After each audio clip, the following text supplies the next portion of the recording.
Gather round, freaks. We're making eggs. First, you boil the water, then drop the eggs in the boiling water.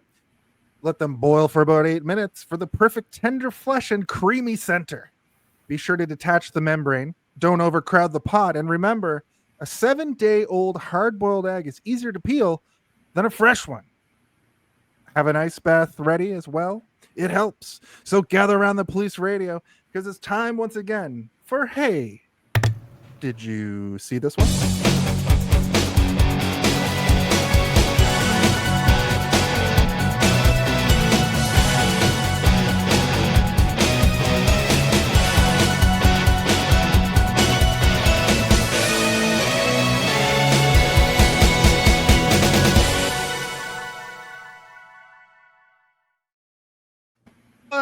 Oh, what the fuck? Hello and welcome.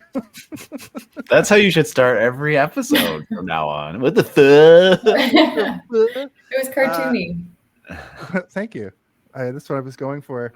Hello and welcome to Hey, Did You See This One? The weekly review reaction roundtable podcast where we just have to ask the question, hey, did you see this one? I'm, of course, your host, your first co-host, Jason Hard-Boiled, joined as always by Stephen Boba Blackfly Waters. More like sleepy Boba Blackfly Waters. I'm tired. Sleepy tired. Steve. Sleepy Steve. Yeah. Well, thanks for making it to the show. It's still Noirvember.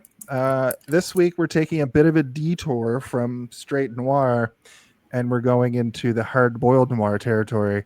I think John Woo was trying to make a noir film, and then ended up making a crazy action nightmare. So while I was watching, chaos. I mean, not to cut you off. Also, welcome to our other guest. I mean, our only guest. I was about to get to that. I know. I wanted to respond to what you're saying too much. Tatiana Ramos, back again, better than ever. Thank you for letting me choose this movie. What a delight! It was good. How many times have you been on now? More than 5? No, I don't think 5 yet. I think 4. I've been sick every other time. Today's my only healthy time. And I sprained my finger, so I'm not that healthy. You have to be injured or sick to be on our show. Yeah, welcome back. Welcome back.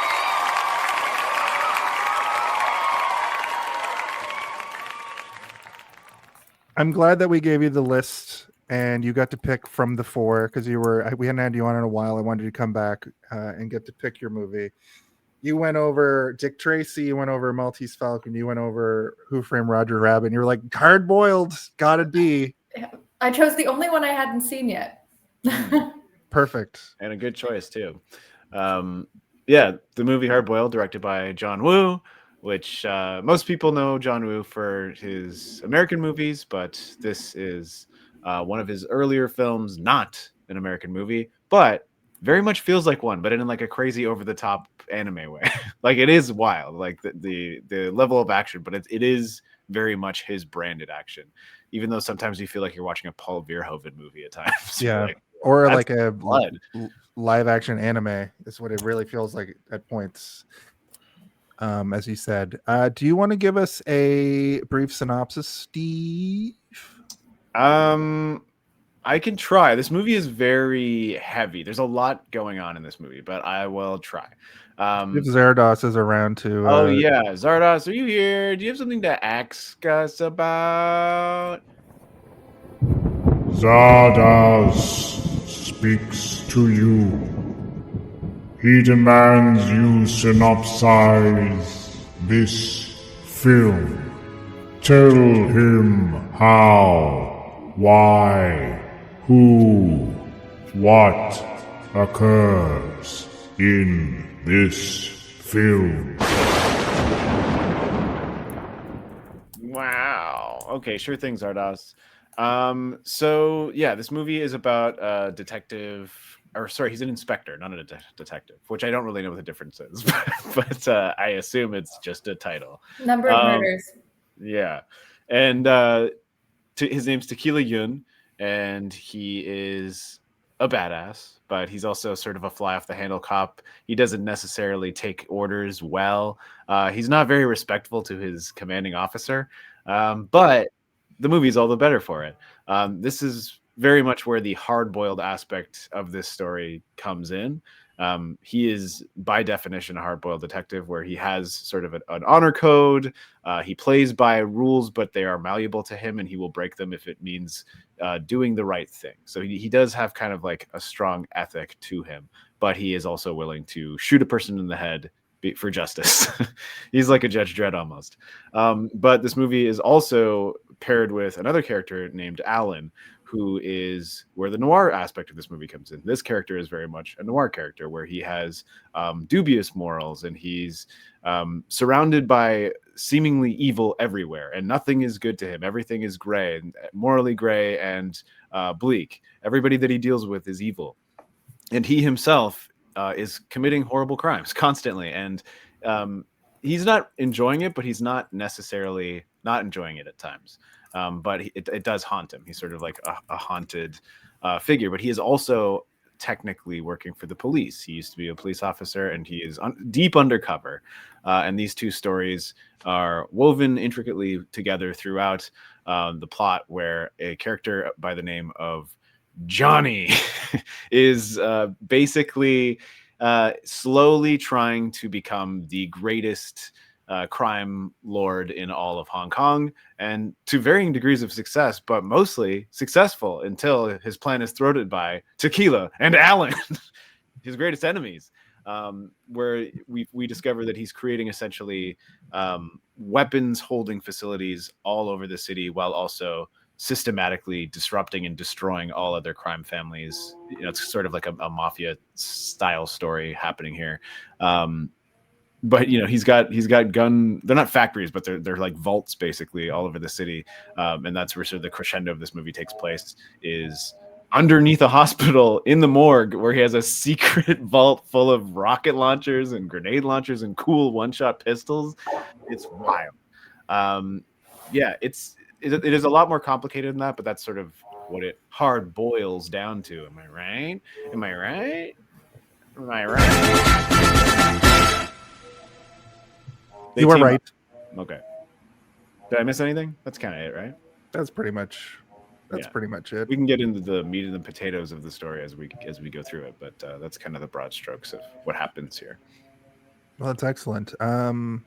Yeah, and also speaking of him being called an inspector, not a detective, the police chief character is called a superintendent as well, which is interesting to me. But should we talk about our brief histories with this movie? It's going to be brief. It's going to be real brief. A brief history. That's right. So everybody open up a drink and sit back while we kind of break down our histories with this film.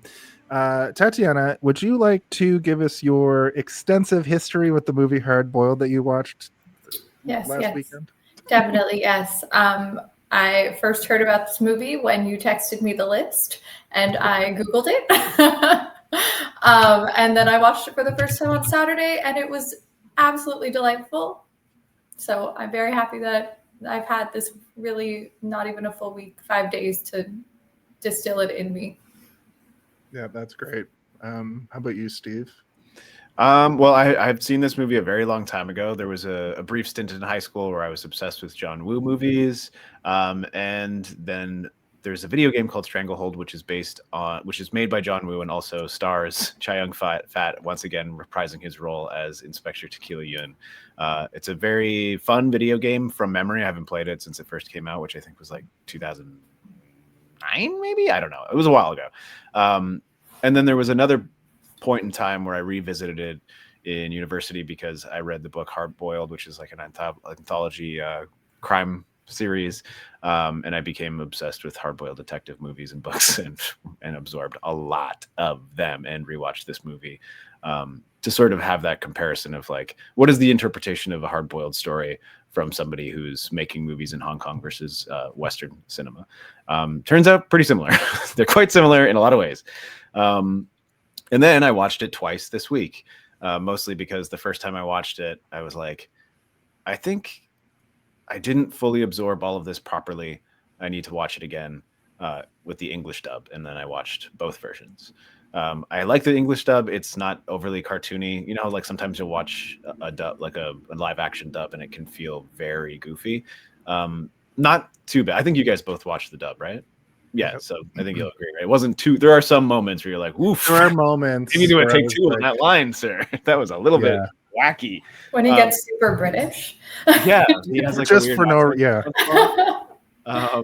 But also there's times where it's clear that they're trying to match up the words to the lips, where they're trying to make it sync properly. And I'm like, listen, we all know that it's not these guys talking. It's okay if their lips don't sync up perfectly. You don't need to really force them to manipulate what you're saying. Or move at all, like when he's singing the lullaby, and it's just he's clearly not.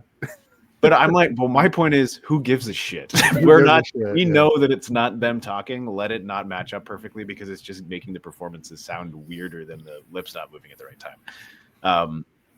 But yeah, I wasn't sure how I would feel about it after whatever 15 to 20 years of not having seen it, but I like it. I like it a lot. This is maybe one that I might rewatch more and more when I need like a chicken noodle action film. You know, that's kind of how I feel about it, where it's like it's easy to digest. When you're watching the action, your brain doesn't really turn off. You're actually kind of more invested in it. There's a lot of action movies that I have a really tough time paying attention to once the action kicks in. Like my brain just turns off, and I'm like, I don't care about this. I want them to be having boring conversations around a table in like a smoky warehouse or whatever.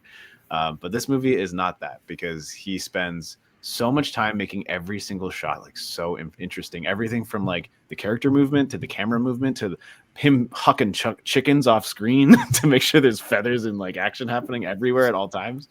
He's like, you know, it'd be cool if he rolls across a table. And he's like, you know, it'd be cooler if he rolled across a table that was covered in flour. And then afterwards, he's covered in flour. Yeah, that is cooler. You're right.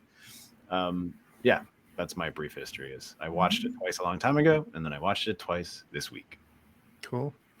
Yeah, I watched it this week for the first time. I was aware of it. I was more aware of the game Stranglehold. I remember when that came out and it being like kind of a big deal for like, you know, gamers, but I don't think it really permeated the zeitgeist outside of that. And it didn't stick around. We never got a remake or a remaster. But after watching this movie, all I can think about is getting that game and playing it. I actually found it on goodoldgames.com for $13. So I might pick it up and try to give it a shot, but it is a Xbox 360 PS3 era game, so I'm not expecting too much out of it. But that I said, remember liking it a lot. I mean, if you've ever played the Max Payne video games, I remember it felt a lot like that game series in a good way too. Because I mean, the gameplay in Max Payne is quite satisfying, and I remember Stranglehold feeling very similar. Yeah, it's one of those games where like you dive. The Matrix game had it too. This movie, like clearly the Wachowski siblings were influenced by this kind of cinema for the Matrix. So like, I was watching this going like, I wish the Matrix had more like down like grounded stuff that this has, like action sequences that feel like surreal, like they feel super realistic. But like, why can a person take 50 bullets before they're dead? Why are people able to defy the laws of gravity to slide down, you know, banisters or across tables? This is a wild take, Jason. Like, I wish the Matrix was better. What the fuck are you talking about? I wish the more Matrix baked in reality with yeah. Well, I mean, the scene, this movie, a lot of the sequences reminded me of the scene in the Matrix where they're in that like hotel entryway, that the shootout in the entryway. Yeah. That's what I was kind of thinking of. And there's a lot of squibs in both of those. That's true. Especially the opening of this movie. It's like, actually, I mean, do we want to just hop into production talk while we start? Yeah, let's go into production talk. Okay, for sure. All right. Quiet on set. Are we rolling? Okay, let's shoot this piece of shit. Sound. Speed. Action! So, just to continue what I was saying, sometimes when I watch a movie like this where there's like clearly just a ridiculous amount of squibs, I get like in my head, I'm like, how many though? How many? And so like I try and like I go on the internet, I'm like, how many squibs were used in this scene of this movie? And I started to I fell down that rabbit hole, but I went in the wrong direction. I didn't end up getting the squib number, but I did find out other information that I wasn't looking for. Because I just assumed this was a set that they had built, right? Because usually when you're destroying things to that level or to that degree, you have to build it to be able to do that. Because you can't like go into a bank and be like, we should shoot in here. Let's destroy the entire interior of the bank. So what happened was that building was like apparently sort of like a local building of importance, like a historical building, but not necessarily protected. But like the community around it was like, it was special to them, but it wasn't. Is this the hospital you're talking about? No, I'm talking about the tea shop at the beginning. Don't think it's the hospital. Yeah, it's the beginning of the movie. The tea. I also really wanted to understand what the fuck I was seeing because I'm like, why do they all have birds? Anyway, Why did they all have birds? Yeah, I can answer that as well. Yeah. I'll get to that in a second. But anyway, that entire building was going to be demolished very shortly. So John Woo was like, well, if it's going to be demolished anyway, I'm going to pay respect to it and have it immortalized on screen in my movie Hard Boiled, but I'm also going to blow the absolute shit out of it. So is that okay with everybody? And the movie is all the better for it because I think that opening sequence is wild, insane. It's probably I'm not sure if it's the best action scene in the movie, but it is definitely one of the best ones. They're all good though. They drop you in so hard. Yeah. Like he starts it by essentially smashing a poor bird in its cage to get 3 guns out. Yeah. And I was like, this is insane. The poor bird. Like a video game when you step on a mushroom and like a coin comes out, except in this when you step on a bird, 3 guns pop out. 3 guns and pop he out. tosses one to his buddy and he's got his 2. And then I'm like, okay, so how many people actually die in this? Because I think all the civilians. So many people die in this movie. It's So crazy. many civilians die in this movie. It's wild. People that would otherwise be protected. Like, I know. Even in this opening sequence, like at least 7 or 8 old men trying to protect their birds are just getting fucking murdered. This movie could be easily called Reckless Abandon, and nothing would change about it. It's crazy how much stuff just gets destroyed because of this man's warpath. Yeah. I mean, even Tequila kills a cop by accident in this. By accident. Yeah. That's the danger of being undercover, okay? Yeah. That conversation that they have at the end is far more incredible. Intense. It's far more intense in the actual I'm not sure, is it Cantonese? I'm not sure. But in English it's goofy. Where it's like, was that actually a cop I killed? Oh yeah. Definitely. Oh yeah. It was so silly. And the guy's like, damn it. He originally yells being like, no, it wasn't. It definitely wasn't. And then by the end, it's just like, no, that definitely was. He yells, you're hallucinating. Yeah, this all happens in the span of like 2 minutes too. In the previous scene, he's like, no, definitely not. You can't dwell on this. There's collateral damage, but he wasn't a cop. You guys have killed civilians. I don't think you should be upset about killing a cop undercover. He's killed so many people in this movie, and he's like really upset about that one moment. But it also happens during like the most incredible one-shot take that you've ever seen. That was crazy how long that was. That was like almost like Children of Men level. Like I cannot believe that they filmed for that long with that amount of precision and like gunplay and squibs going off and blood packs exploding and just people popping out at the exact right moment. Like, I don't know, man. It was so video gamey. Like, I think that was just so fun. Is just like going through it and being like, this feels like a sequence in a video game where by the end, you're like at the end of the hall or like you close the door and you're like, okay, I've survived. I have 3 bullets left. Yeah. I was curious. I couldn't figure out. I wanted to know how many takes it took because I'm like, did they do that on the first try? Did they probably rehearsed it like 100 times without the squibs until they had it like perfect? But I couldn't find any information on it. But we talked because there's a pretty impressive one shot in the Maltese Falcon as well. And it kind of got us having a conversation about it. But I didn't expect us to have a second one that's so impressive within the same theme, basically. But I'm gonna go ahead and say it's like maybe one of the best ones I've ever seen ever. Like in all of my years of watching movies, and I can't believe that I forgot about it. It's one of those things that like I was obsessed with one shots when I was like my early 20s. It was like anytime I saw one, I'd get super excited. So I'm surprised I had forgotten about this one. It like amps up. It's just such a good tool, right? Like it amps up, I guess, the tension in it, and also just like that action feeling. You don't really get a rest. You're just like in it, which very cool. And there's also, because when we started talking about it, we didn't really go into it too deeply, but like there's like the one in Old Boy that everybody knows about that we created a big Spike Lee Old Boy, or like tried to recreate the old boy Spike Lee. And then there's like the one from Daredevil, that the first season of Daredevil had that really impressive one. Again, Steve, your sound is a little off. is it choppy or? No, you just went sounded really like quiet, like underwater. Underwater. Sorry. Anyway, That's I'm just okay. rambling. Now I'm just rambling thinking about the Daredevil one shot because that was incredible. That one's like good. scenes that you want to rewatch and sit there and like go through again. I think that the thing that makes this one so impressive is like the Daredevil one uses clever tricks, right? Like they'll smash out of the frame, and then because they'll be able to swap out for other stuntmen and stuff to accomplish it, and not like this, so the actor doesn't get like absolutely gassed fighting people. They'll be able to swap him out and things, and he's wearing a mask and stuff. So I'm not sure if that's what they did, but like I would assume it is. But this is just like it's like a 5-minute long scene where it's just. It is almost like right behind their over the shoulder third person video game kind of thing, like following them down a hallway the entire time and then into an elevator and then back out of the elevator. That was another thing. I'm like, did they actually go in a real elevator? Because it's like they obviously must have, because they're on a different floor now. They're in a different set. It's not like they like slid a whole different set, or maybe they did. I don't know. I don't know how they did it. There's not enough information out there about like the movie, and I did look. Yeah. There was another really cool one of those. It was shorter. It was only like probably 10 seconds long, but like the Terminator guy, I didn't catch his name. Mad Dog. Look it up.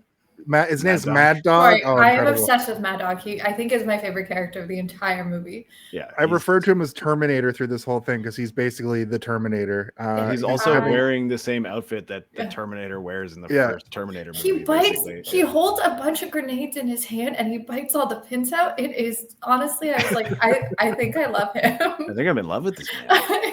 He has he's having like a 1v1 with Alan towards the end of the movie, and they're running. One guy is on one side of glass and Alan's on the other, and they're running along, and the glass is like breaking because they're shooting back and forth. And it's one of those, like you said, Steve, like is the reset on anytime there's glass, they have to put in a new pane of glass to like redo it because that's, I assume that they probably, like I was saying before, they probably do like dozens and dozens and dozens of rehearsals where there is no glass there, just so that they can try and get it the first time. Because like, imagine having to do that over and over. I can't, like, I wouldn't, this is what the thing about like filmmaking is torturous, because sometimes you do like the same shot 23 times in a row and you just cannot get it the way you want it to be. But like, it's so I mean, that specific character, Mad Dog, he feels almost like a character out of like Death Stranding or something, or like a Metal Gear Solid game, where you're just like, he's so caricature-y and cartoonish, but at the same time so fucking cool, where you're like, oh my god, this guy's and then amazing. At the end of the day, a good guy. He's like, I may be working he's got a for code. the Triad, but I've got a code. We didn't need to do this. Yeah. And he also like really underlines the noir aspect of the movie, because it's like, well, that's the whole thing about noir movies, is that like there are villains, but they're also more complicated, and no villain is like a true evil mustache twirling villain, and no hero is a true hero. Everybody's kind of in this world of shit, and it's like this really fatalist outlook, which this movie does have, but then it also has the hard-boiled thing kind of hovering above it, which is what we're following primarily. But we're not, though, because we keep going back to Alan, and we know Alan is also a main character. Like the movie, at first you're like, who is this guy? Because clearly, like every time he does something, it's almost like the camera focuses on his face, and you can tell that he's really deep in thought and considering what he's just done or said. And you're like, okay, something's going on with this guy. And by the middle, you're like, okay, maybe he also keeps being like, I'll take care of it, and then not taking care of it. And you're like, oh, he's secretly a good guy, maybe. But he also did shoot that man in the head in a library in front of a bunch of people. So. That's what I'm talking about. Concerns about that situation. Why couldn't he bring his own gun into the library? I don't know. Because it's cool to pull a silenced pistol out of a book of Shakespeare's. Somebody tore the pages or cut pages in a book, and I was very upset. That's what I'm talking about, where this movie has like a layer of anime, because Alan's character at one point, right before he's left alone in a room before when all the guys clear out, he's meant to kill Mr. Hui. And he's leaning back on the car having a cigarette. And I was like, I've seen that like animated before.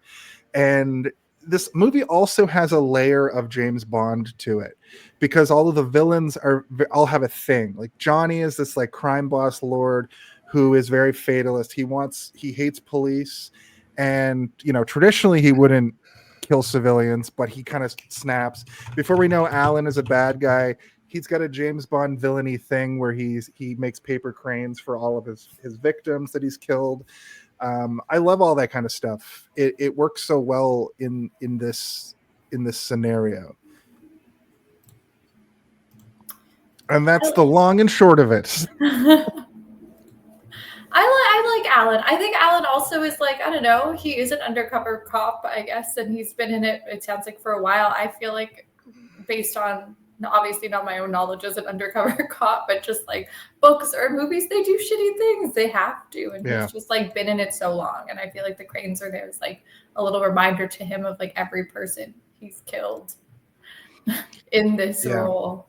Also, I kept being like, I've seen the character, the actor who plays Johnny, like in a few other things, but I'm like, he reminds me of somebody so much, and I cannot put my finger on who it is until like partway through the movie, and then I'm like, oh, it's this baby, it's this suspicious baby, it's this guy. You're not wrong. This is Alan as a baby, Also, or not that Alan, baby's Johnny. so This is Johnny as a baby. cute. Anyway. Yeah, he's got a very peculiar look about him. I was captivated by that actor through the whole thing. He's a very good villain. I think I think when I saw him, I was like, this man looks mixed. Yeah, he definitely looks kind of like white, like half white or something. Which isn't like a rare thing for like Hong Kong filmmaking as well. It happens a lot. Sometimes there'll just be like actual white people there, and you're like, and it's like so jarring. You're like, what the? Wait a minute, what's going on here? I wanted to say this movie, the estimated budget is $4.5 million. In Hong Kong, it made $19.7 million. So sequel. In the US, very limited release. It only made about 71,858. But in France, it sold 85,000 tickets. I don't really know what that means according to Wikipedia. So it didn't have great returns in the West, but it was that's blockbuster status in Hong Kong. I think I also read that this was the last movie he did before doing like more Hollywood. Okay, yes. This was his like farewell to Hong Kong cinema. Then he went to the West and started making Hollywood. And it's flipped Hollywood from more stuff. like gang focused, I guess, or perspective. And he went back and forth. Like he'd still made movies in Hong Kong, like here and there. But yeah, he primarily came over and did a bunch of action movies and stuff that is pretty well known, like Face Off. I didn't know he did Face Off. I was like, wow. I think he also did one of the Mission Impossible 2. Yeah. Okay, that makes sense. That's the crazy one. Yeah, that's the one where they're like dance fighting while riding motorcycles and shooting guns at each other like over ramps and stuff. Like it's like really kind of like this movie. No, Yes. there's no dance. A little bit. Yeah. He's made a few others that I know I've seen. Broken Arrow, but I can't really remember what it's about. I was gonna say Broken Arrow and Face Off are kind of came out around the same time and have similar action stuff going on. I have Face Off downloaded. I haven't seen it since I was a kid, and I'm very excited to rewatch it. That movie's also insane. Yeah. Broken Arrow is an insane movie too. Truly insane. John Woo is a pretty insane filmmaker, but like He was in this movie. He was. I don't think that I've really seen a John Woo movie that I didn't like, or a John movie that I hated. I should say that much. There's a few that I'm like are forgettable, and I don't really remember what happens in them. But like, I typically have a pretty good time when I watch a John Woo, and it is because he knows how to make his action interesting, which is difficult for some people, not for Also in this like movie, like the action scene at the end, that hospital scene, I swear to you, is the entire back hour of the movie. And honestly, the longer it went on, the more captivated I was. Like the more interested I was. And I'm at a point where it's hard for me to get through an entire movie in one sitting. I'm very much like a pause halfway through and like continue it later. But this one just kind of like, I understand what you mean with like long action sequences. Eventually you're kind of just like, okay, I'm done with this. Like, especially nowadays where it's all like camera angle shifts and like using darkness. And you're like, oh, this kind of like, okay, cool. You're just moving a bunch to make it look like they're moving a bunch. This one was it just got zanier and zanier in a way that made you just love it more and more and be like, where are they going? You're like, what is he going to do next? And also he'll do things like there's the scene that's been sticking in my head this whole week is he shoots a guy on a motorcycle, and then the next sequence, like seconds later, is a guy jumps on a motorcycle and he shoots him, and he goes into the back of a flatbed truck and like crashes into a human being. Into a human being, into a man. And I was like, you didn't need to do all of that, but it all worked, so you may as well try it. And he also there's never really a moment in the action that doesn't really follow through into another thing. Like it's almost like everything that's happening has an effect on the environment or on the next shot. It's never just like a bunch of mishmashed action of people randomly shooting each other. It's like, no, this guy's shooting this guy, and then in the background you can see this guy killing this guy, and then we go over and we see that guy getting killed by that guy, but then also that guy dying. Like he shoots it and a guy gets shot when he's up in the rafters or whatever. And you see the body just hanging there. Yeah, it's absolutely incredible. I also, during that warehouse sequence, was like, I think that Chow Yun Fat's gun, anytime he fires it, something either dies or explodes. And then the next like 3 shotgun blasts was an explosion or a man getting his chest blown. Yeah, he shotguns like 3 people and they all get taken out in the hospital at one point. I think during that right sequence in the warehouse to Danny, I was like, I think either someone dies or something explodes. Like a second after I said that, he shot his shotgun and it blew a motorcycle into a flaming ball in the air, in midair. And I was like, okay, I'm right. I think I'm right, guys. Which is also part of like insane physics I'm talking about. Like, I've never seen anything like a lot of the stuff I've seen in this movie. Like, some movies have like a scene, some action movies have like a scene that you're like, wow, that was really well done. But everything that kept happening, I was like, there's no way he's going to top that. And then we get, there's this chaotic sequence where everything's sort of just happening in the hospital, and it'll cut to outside and people will be falling out of windows and like cars trying to run away. Trying to run away. A guy brings out hand babies down from the 3rd floor. A guy brings I out can't a talk about launcher. the babies yet. I need like a good 10-minute lead time before we get to the baby. Oh yeah, we will. We can probably just get into the meat and potatoes because we are sort of talking about that. Well, I mean, we should mention briefly that John Woo is also in this movie. I know you already said that, but he's like a pretty important character. He's sort of like a bartender who I think was previously a cop undercover that got out, was like the context that I got from that. It was very cool. He was kind of like the advice giving bartender. Yeah, he's like the wise bartender. And it's also it seems like that bar, the jazz bar, is sort of like a cop bar, or a detective bar at least, or where people who were once police officers or detectives or inspectors all go there to hang out and all play jazz for each other. Oh my god, we forgot that it does start with him in the jazz bar playing a clarinet. It's so that is at the very beginning. That's before the scene in the tea house. It is, yeah. Yes. He slams down his tequila and soda and makes it all fizzy, and then I was going to mention that if we got to the body. Sorry. Oh, you're going to mention it? Okay. Let's go to the body. The body of the episode. She's got legs. Sorry. Legs. Look at those legs. That's right. So you mentioned that this movie opens up with the most opening to a movie I've ever seen. When he pours I guess it's tequila. It is. You see it right afterwards next to his drink before he drinks it. It just is a giant bottle of tequila. But he just he pours the soda in and then he slams it and then he chugs it and then I've never seen this. He plays the clarinet, which is the clarinet, yeah. Which is almost less cool than a flute, which is weird to say. Whoa! Let's not shit on a clarinet. Okay. I'm assuming you play the clarinet. Could only do the clarinet in elementary school band because the saxophone hurt their cheeks too much to blow.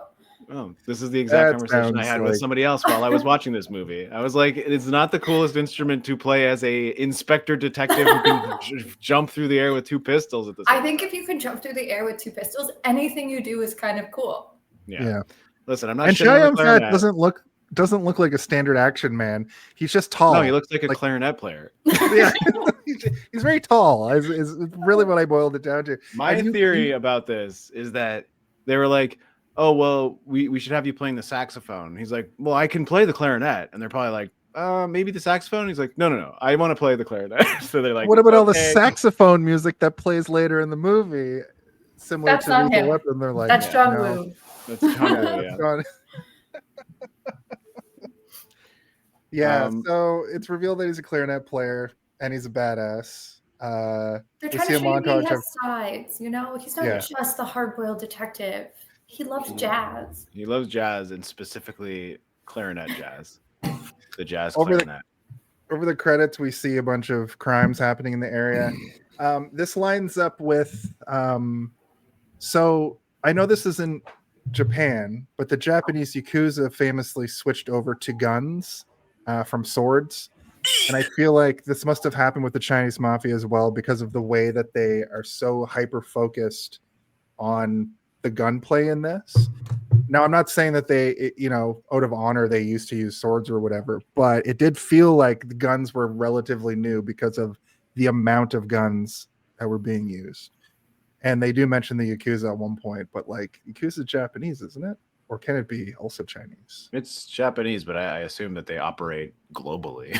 Yeah, Yeah. Probably all over the place. I think that Johnny guy was the Did he say the triad? The triads, yeah. Triads they're the Chinese mafia, yeah.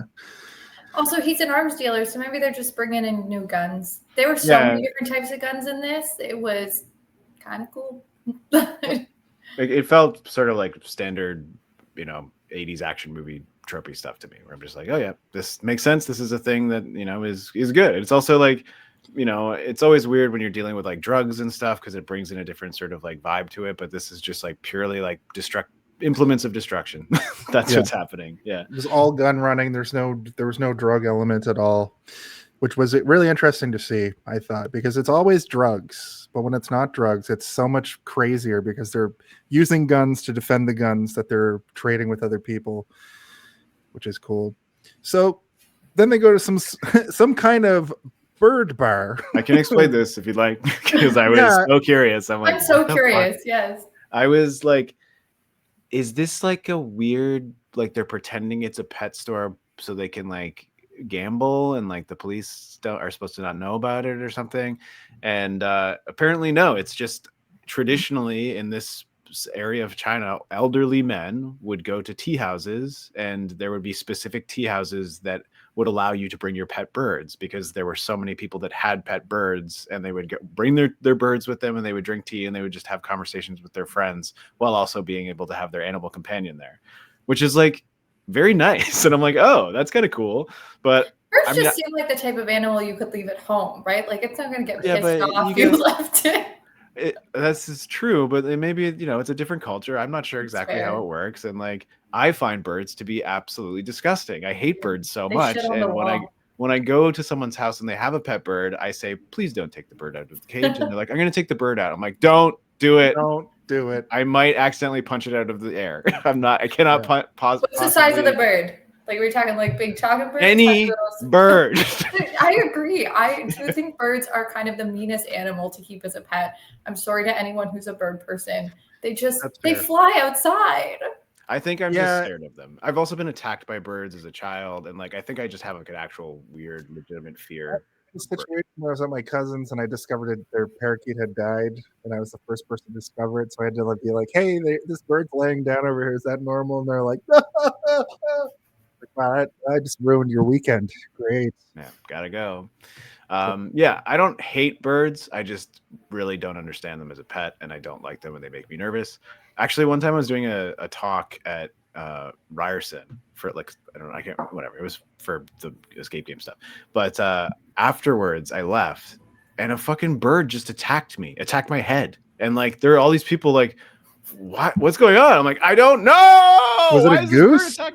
I don't know. Maybe I looked like a person that threatened the mother bird's nest or something at some point. Maybe it was the color of my hat. Were you wearing a hat? I was wearing a hat, yeah. Maybe she was trying to get like stuff for a nest, She's like, I can pull it. That looks like a good some nest. wool. Yeah. She attacked me, and then I punched at the bird, and people got mad at me. They were like, don't do that. I'm like, it's attacking me. What am I supposed to do? Like, just allow it to peck my fucking eyes out? Anyway, This is a very long. This is going to be a shorter version of a story, but everyone knows Costco, and Costco Yeah. has a bajillion seagulls outside of it. Every Costco in the world seems to have a bajillion seagulls. Yeah, I put my French fries on top of the car to help me put groceries in, and a whole bunch of God. seagulls attacked us. And I had to dive in my car and shut the door, and it was just like literally dive bombing birds just hitting it.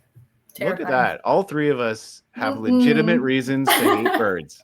I've been attacked by geese. Like when I worked in Brampton. Brampton is known geese are for geese. universally They're bad. hated by all human beings. not Yeah, just- but sometimes they go rogue. Like in Brampton, when you go to like the industrial park areas, clearly they have paved over their habitat and they just go back there. Like in Brampton, it's not normal to see geese taking their geeslings across the street. Everybody stops, it slows everything down.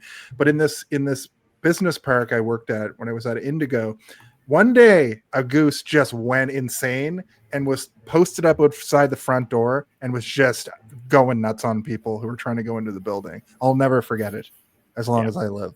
they can fuck you up too, geese. Yeah. Anyway, we all hate Birds. geese. Every person Oh, on this Earth bird- hates geese. Yeah, they're not cool. Am I flipped or am I correct? No, that's good. Yeah. It's good. Yeah.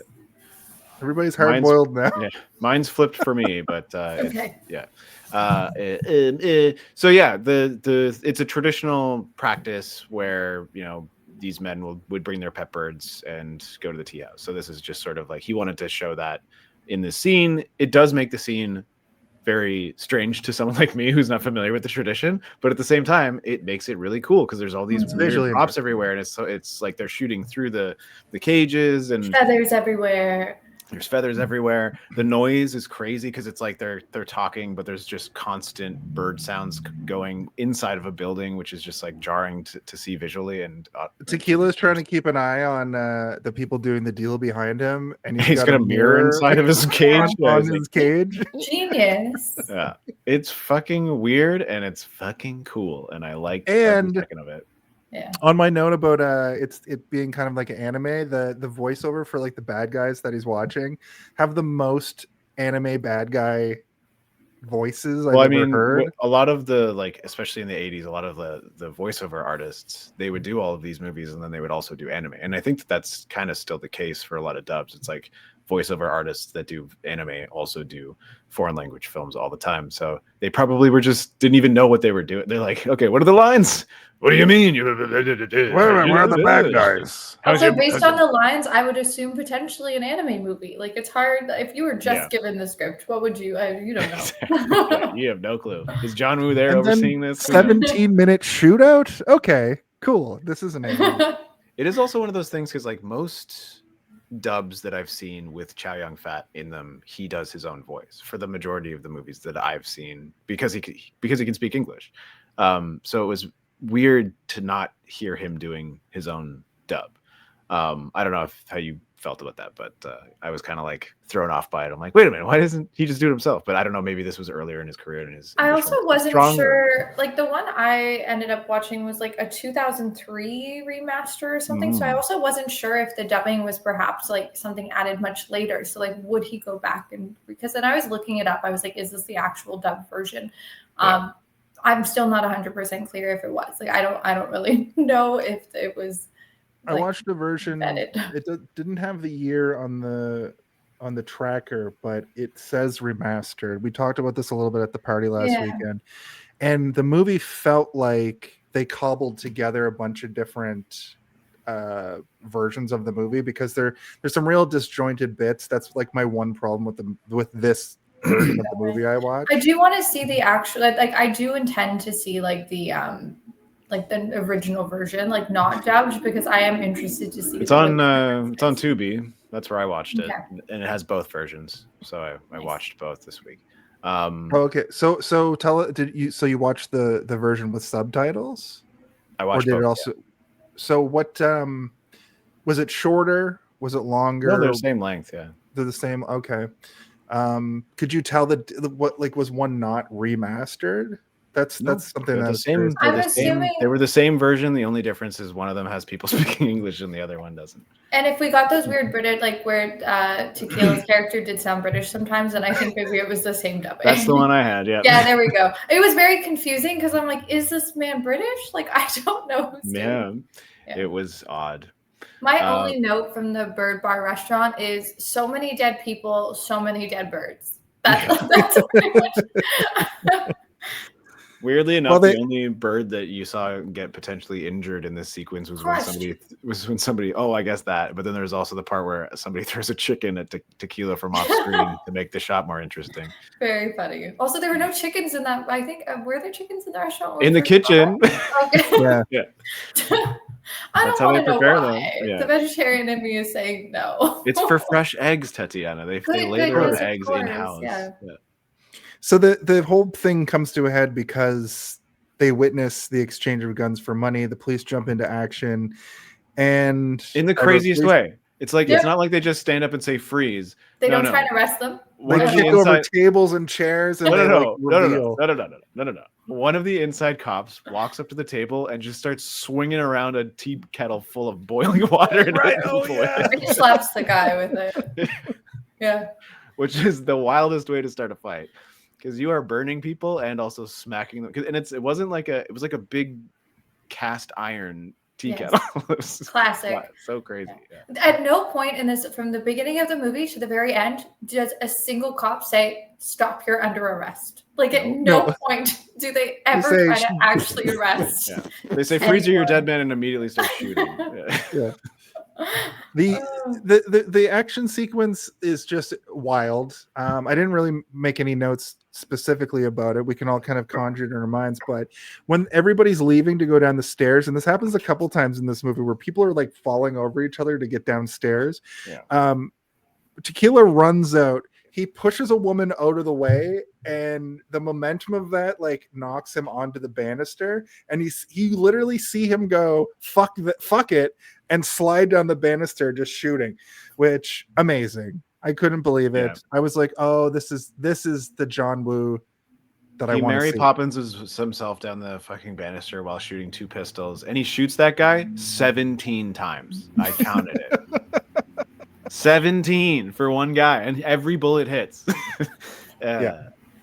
And the guy's still taking out cops in and your stuff. ass. I also love when someone shoots 2 pistols. Like it feels so fun. You're like, that just seems like the best way to go about policing. Yeah. I don't think that there's many sequences in this movie where he's not carrying at least 2 guns at the same time. Unless it's a super big gun, like a shotgun. He's like, But just the one. Even when he has that shotgun One on the back. in the warehouse, he has a shotgun in one hand and a pistol in the other. He's shooting a shotgun with one arm. You're like, oh my god. And unfortunately, what happens is his partner gets shot in all of this, kind of chases the bad guy into the kitchen. His partner gets taken out. You know, he avenges him. They come to this weird moment where he like has the gun to the guy's head. Could and he arrest him. Takes him out.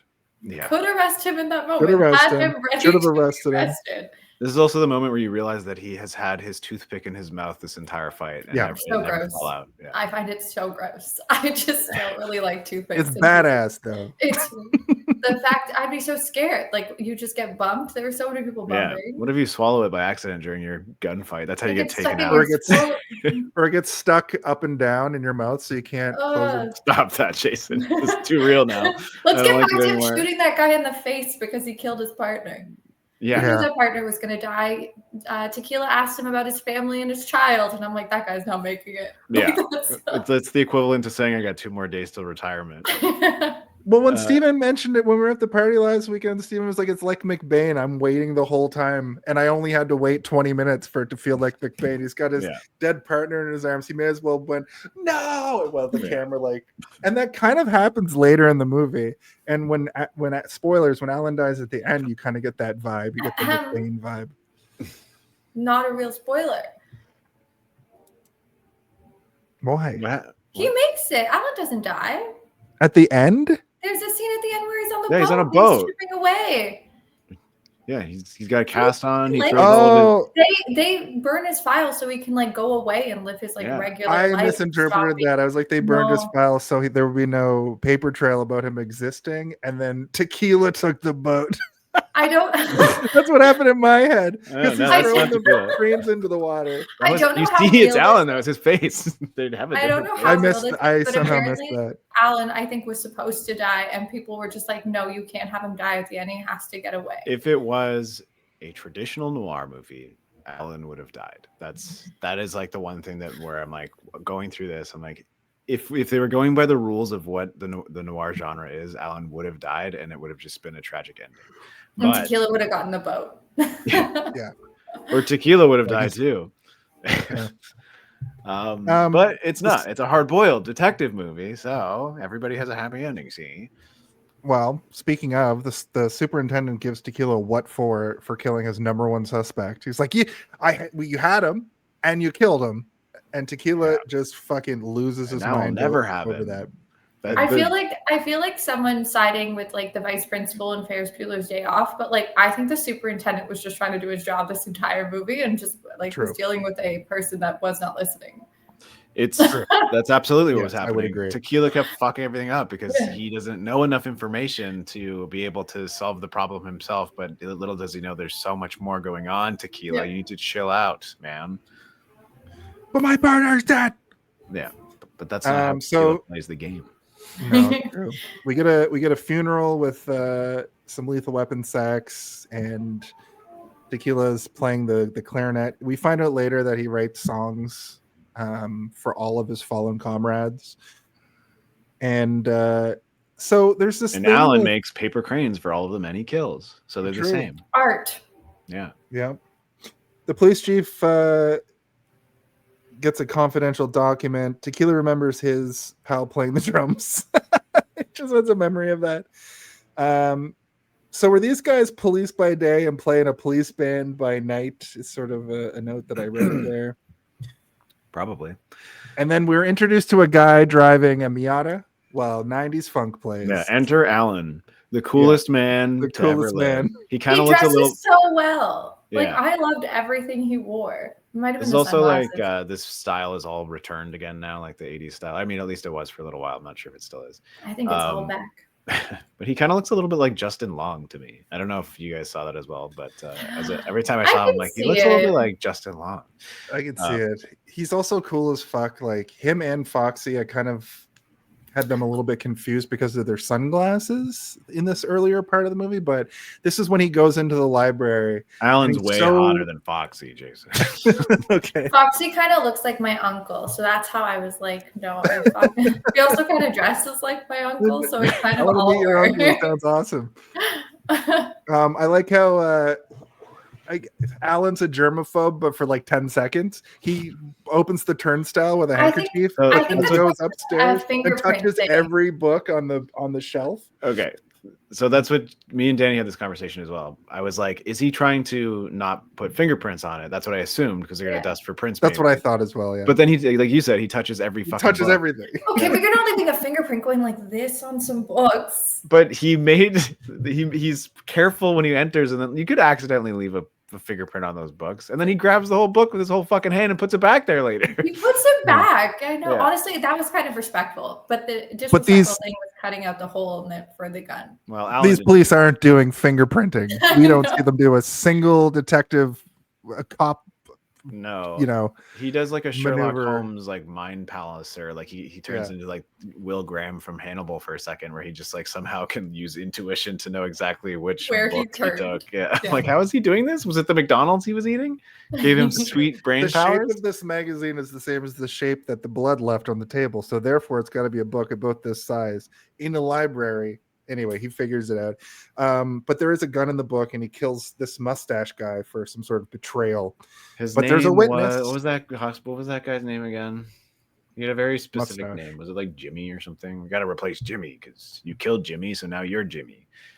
Everybody has like a really weird mafia sounding name, like Weird Western like- names. Yes, for I Alan. honestly was surprised Alan was this guy's name. I'm like, Alan. Yep. Except for Uncle Hoy. Everybody else Oh. though. He seemed lovely. He's like, this is my family. Everybody called him uncle. You knew he wasn't everybody's uncle. That's just like, he was like, we're family in this all his crime goons family. were like doofus brothers. So I assumed funny. it was like a Godfather situation, right? It's like the Godfather. He's like the uncle. He's the uncle. He's everybody's uncle. He wants to make sure everybody's eating their fresh pears. Remember, he's like, everybody eat. He's like sitting there like peeled like 1,000 fucking pears for these guys to eat.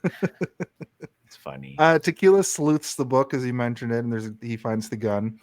And the scene ends in a freeze frame like it's going to commercial. And the freeze frames in this movie are insane as well. I don't know. It's why almost like they he end- didn't know how to edit a movie or something. Like Yeah. when the first time you use like Premiere Pro or PowerPoint? something, or like you're not familiar with Final Cut, and you're like, I don't know if I'm doing this right. How do crossfades work? Whatever. I'll just freeze frame for some reason. But it just goes over to Alan on his boat doing origami. Yes, and that is where we're introduced to the origami, and that he has a bunch of paper cranes, and he's making one. As of yet, we don't know why, but we learn that it is of great importance to him later in the movie because he lives daily with the guilt of every murder that he's ever committed and wants to be reminded of those deaths. So he creates a crane and hangs it within his boat that he lives in. Which is awesome. Yeah, it So does seem cool. like a nice boat. At the police station, the boys are doing a little bit of detective work with the gun, but then they just start razzing Tequila for being single. Yeah, they give him a real hard time, and it's like he's recently single because he was Yeah, because dating. he's looking for an apartment too. Like he's looking through like a newspaper for a rental. Yeah, You can stay at the YMCA for 300, and I'm like, that's like 300 yen or whatever. whatever Chinese dollars. Is it yen? I don't even remember. No, what the that's currency in China- Japan. That's Japan, right? Won? Is it won? Won. Yeah, won. Or is that Korea? Oh my god! Sorry, that's from physical 100. So that might be Korea. Listen, I don't know currencies in most places. Yeah, me neither. I know dollars. You go to Ireland and you're like, wait a minute, they use different money in the north and the south? And that's the most insane thing in the world. To go from euros to pounds across like a country that you can drive in 4 hours is 300 insane. miles. But also they have kilometers and then they have miles when you go across the border from north. But I mean, that's us too, right? That's true, but except like very rarely is it all of a sudden going to switch on you. Anyway, we're talking about we're talking about hard introduced- boiled, not Ireland. Yeah, we're Ireland boiled. We're introduced to Teresa, I think her name is one of the. She's like the lady cop sort of, but I didn't really get. I didn't get the vibe that she was like. It felt like she was more of like an office executive. Like I didn't. Yeah, really she get didn't lady seem cop like from she her. had her own office. She was like fielding communications from their undercover officers. I don't know what her role is, but yeah, I don't know because I also don't. I Think kept she knew how to thinking of use the gun. Kamala Harris because I don't know if Kamala Harris ever worked the beat, but she was a cop. She was? I thought she was a judge. Yeah. Well, she was like a. Was she both? A prosecutor. Right, but we find out that she's getting a lot of flowers. It's revealed why in a little while, and apparently her and Tequila used to date, or still date, or They're she like on a refers to her as break. yeah, we were on a break. Yeah, and the new guy is overdoing it because there's a constant barrage of roses, white roses, going into this woman's office. And then there's this whole thing with like a secret message based off a song that I feel like it was a plot point that doesn't really have an end. Can you guys enlighten me if there was more to it and I missed it? Because she has to like sing a song and she uses the notes of the song to get numbers, and the superintendent is typing those numbers into like some sort of primitive AI and giving them back words about where I guess like drop updates from is? I guess it's kind of like a dead drop, but instead of that, it's kind of just like a, hey, what's the code to get the update on our mission or like whatever the guy's doing. I don't think that's a really great system.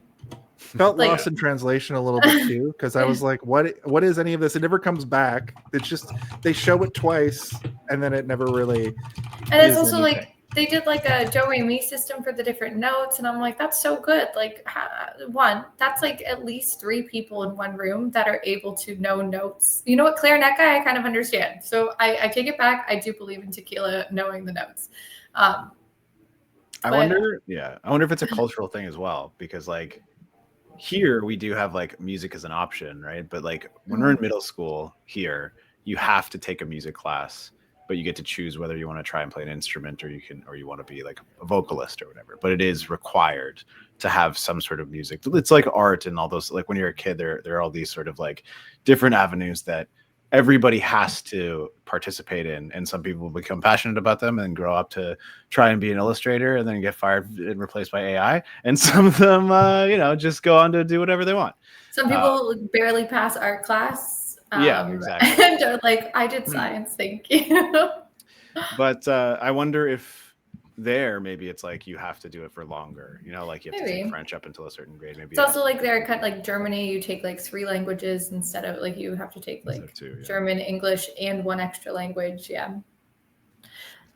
Everywhere is different. But I mean, if you were to be in a regular police station in North America and tried to get people to read sheet music, I guarantee you nobody would be able to do it. Especially not 3 of like the highest ranking officials within that police station. And Alan. Everybody knows how to do it. We get another interaction with Tequila and the superintendent where he basically just tells him to keep working, which was also funny to me. Like, you keep working. Like, okay, well, here's my badge and my gun. They really went from like 0 to 100 so fast, the 2 of them, every interaction. They can't stop fighting with each other. It's great. I liked it because it was like a little bit, it felt like somebody who had watched kind of like those I don't know what's the genre. I feel like I'm bad at this, but like the Starsky and Hutch, the 21 Jump Street, like I don't know, something where it's like buddy cop. Yeah, like the buddy cop, but also the cops that are always like going against their main, like their leader. They're like the renegade cops, the ones that are like always getting in trouble but getting the job done at the end. But then kind of like a take on it from, I guess, someone where that's kind of a movie, and I'm assuming like another language for you and kind of like a different understanding of what that looks like. It was very fun to see. It felt very tropey. Well, this is like Riggs from Lethal Weapon. He's always that's who I was thinking of. I think it was like he's always just like, you can't contain me or I'll fucking blow this whole town up. And the police chief is like, give me your badge and your gun and get out of here. And he's like, I still have a badge and a gun. But no badge and 2 guns. I got a box of badges and a box of guns in my trunk of my car. I don't need the badge or the gun. I've got guns at home and I'll get this done tomorrow. Exactly. So it looks like Mr. Hoy is the crime boss du jour. Alan goes to see him. There's a group of doofuses. I love how they run up to him like, oh, Mr. Hoy, Duncle Hoy. Alan suggests that this crime man goes to Hawaii to sort of retire. And but he's going to stay. He's going to stay the course. And another young nephew shows up, who I believe is Fox. Mr. Hoy says, you can never trust him. It's a very untrustworthy individual. So there are the good guys and the bad guys. Even. Oh, wait. The musical note thing, isn't that like it's intended for the police chief, right? And he's the only one that knows about Alan. And the note is sent by Alan, and it basically just says, it's basically just to signal to the police chief that like his cover might be blown. I think that's like what it is. Right? So later in the movie, when it's revealed to us that the roses are Alan's roses, were we supposed to be like, oh, and the note stuff was supposed to be from him as well? But we already know that he is undercover because there's that scene where he gives him the lighter. So like, I don't think we know he's undercover yet at that point, because he did the murder, like he murdered the person in the library. That happens. No, we don't know he's undercover when we don't know who that note is from. So it sort of comes together. Yeah, it's basically just signaling to us as the audience that like there is somebody working undercover. So like if you have to go down a list of who we've been introduced to so far, it's kind of that's the only option. But there is like the general reveal that we get later when they have the guns to each other, and it's very clear at that point, like, okay, he's a good guy, I or at think least it's also not an evil guy. I think it's kind of like you get the note, and it's maybe just like a hint or like a note or nudge for you that there's still someone undercover working there, because we know that Tequila's killed one of the undercover people, or one of the undercover people got killed. So it's like, hey, there's more than one in this organization. One's still actively working. I was like, is it Foxy? But then I'm like, no, they are really focusing on this Alan guy. Foxy seems like a real scumbag. I made a note later. I made a note later in my notes that this movie feels like it's got like TV show pacing, but in 2 hours. Like this 2-hour movie could be stretched out into like a 6-part miniseries, and I think, add some more villains, add some more interpersonal stuff with Tequila and Teresa, and you got yourself a TV show cooking here. That's an interesting thing that John Woo was able to do, fit all of these like intertwined story elements together. It's never feels super linear, and I think that's in the storytelling parts of the movie.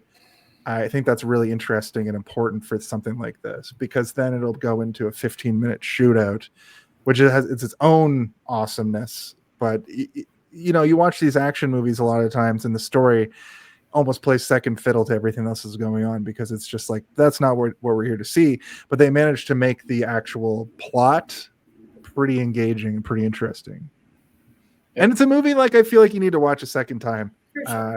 We're kind of doing it by talking about it on this level, but if I had watched this once, I'd be like, what was all that stuff about the music notes? And I'd go back, and then you'd have the additional context of knowing Alan was sort of in the background of the whole first and second and a half act. So yeah, it's just I want a Mad Dog prequel episode. Yeah. I want his life story. I want a Mad Dog movie. I wanted to come out that Mad Dog actually survived, like Terminator style, and like does continue on. Yeah, he steps out of the flames. Listen, this movie definitely establishes that in order for you to be dead, you need to be shot at least 17 times. Mm-hmm. So he was only shot once. He was shot. That's not true. He was shot by all of them, wasn't he? He was shot by. No, he took a rocket through the chest, and also was shot from that like "say hello to my little friend" weapon. Yeah. I don't know what it's called. I forgot that he was just constantly being shot for the last like fucking 17 minutes of this movie. He's gonna come out like literally full Terminator out of the fire, just like a completely like metal body and like an eye. Falls off, glowing red eye underneath. Oh my god, he's a robot. They go to a grenade pins in his mouth as he's dancing. Just where are the kids? They start blowing up in the background because it's badass. They go to a meeting with Johnny, who we find out to be Johnny, another crime boss. Alan, I have a picture of him right here. Yeah, there he is. Perfect. This is Johnny. So suspicious.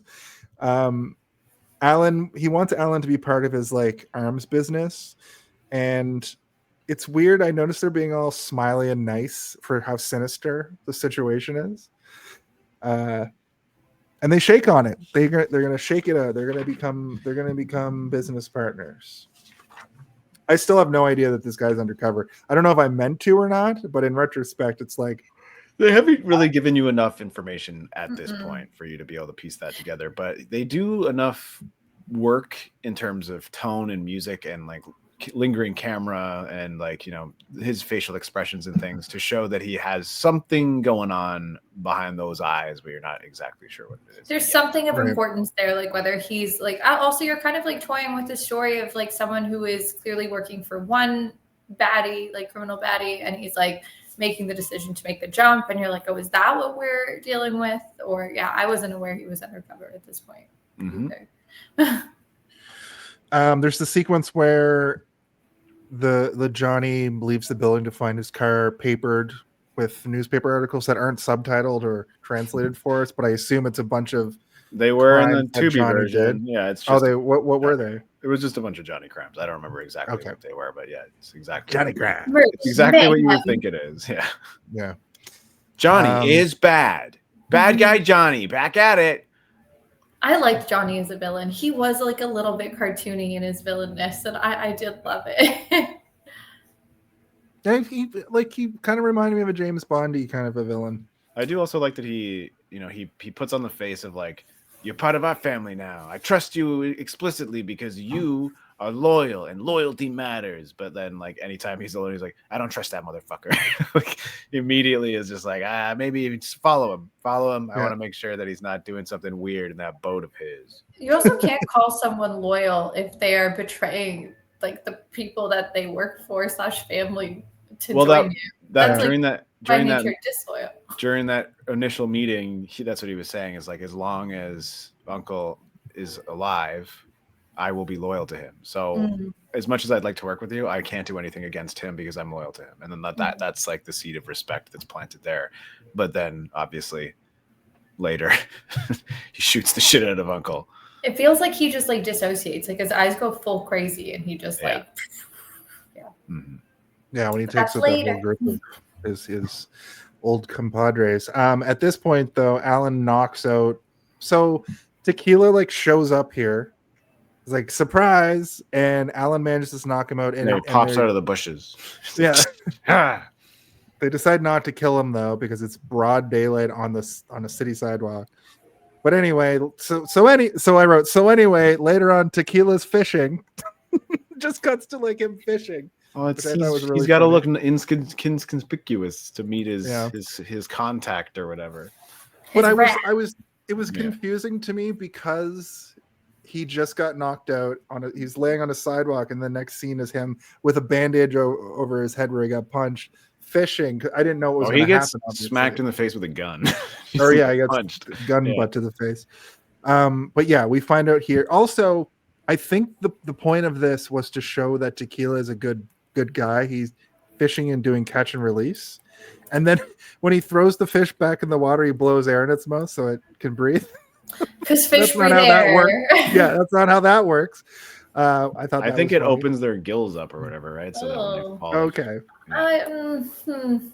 Maybe he just wants to kiss a fish. We don't know. We don't know what Tequila's all about. I was confused about the fishing, but you know what? It was a pretty vista. Like it looked nice. It did look nice. Cool. But yeah, the entire purpose of it was just so that he could hide money in something that didn't look suspicious. And the only way to do that is a bucket of fish water. Yeah, I mean, I'm trying to think, like, there's so many ways you can film a scene like this, but like maybe John Woo just wanted to go fishing that day. And he's like, let's just film it here. Who gives it's also like super like meet your snitch kind of to do it on like a pier or dock, right? Like it feels like really. That's also a trope of noir movies, is like when you meet somebody, you meet by the pier, and it's like in so many crime movies, that's exactly what it is. Also, like docks are like notoriously in stories like place where like crime goes down. You know, like big drug like movement at the docks today. Yep. Because it's the easiest way to move illegal product is via water, because it's so much harder to monitor. Like a lot of this movie happens in the daytime too, which is sort of goes against that. All of Dick Tracy seemed to happen at night. Most of Maltese Falcon was at night. I think in Who Framed Roger Rabbit, it's all cartoon, but I assume the sky nighttime cartoon. Dark. Yeah, it's not all cartoon. The whole movie is real. Except when they go to Toontown. Ugh, gross. Yuck. But yeah, I mean, he's only in Toontown for like 8 minutes, and I gotta tell you, I don't want to go to Toontown. It looks like terrible things would happen to you there. Yeah, it seems like a terrible place. But I need to record you saying Toontown like that and have it just be like my text message notice. Toontown. Yeah. It's revealed that Fox is the informant during the sequence. It's also revealed that Tequila helped Fox get his mom into the nursing home. So more Tequila's a good guy. And there's that, like you were saying, there's the bucket of money that he takes for the money. And over to Teresa, who's getting more flowers. Just shows her getting more flowers. So Tequila prepares the hardware for the big bus. He's getting his guns together Rambo style. Superintendent freaks out on Tequila and tells him to lay off the gun bust and go search for the 2 stolen cops' guns from that interaction in front of the, I guess, police station. And Tequila just freaks out at him. I thought he was going to do the badge and gun. Here's my badge and my gun. I'm going rogue. And it kind of is. He just doesn't It's a do vague it. threat. Yeah, it's Yeah, it's more like you can't tell me what to do. This is my office. I And think it's Superman's like it's my there's- office. Literally, I'm your boss. there's this level of contention between the two of them where it's like they're very heated towards one another, but I think they also do have like a very deep respect for each other, and you do see that throughout the movie that it's like I can't fire this guy. He's literally my best detective, but I can't give him enough information because if I do, he might go bananas, and I need all of these pieces to be in place before we can do it. But the way the movie plays out, it's like maybe you should have let Tequila know what was going on. Because To be fair, he figures especially it about out and Alan. he goes bananas anyways. Yeah. There's the big sequence. We go over to the warehouse where the goons are putting weapons inside of the inside of cars and furniture and all kinds of stuff like that.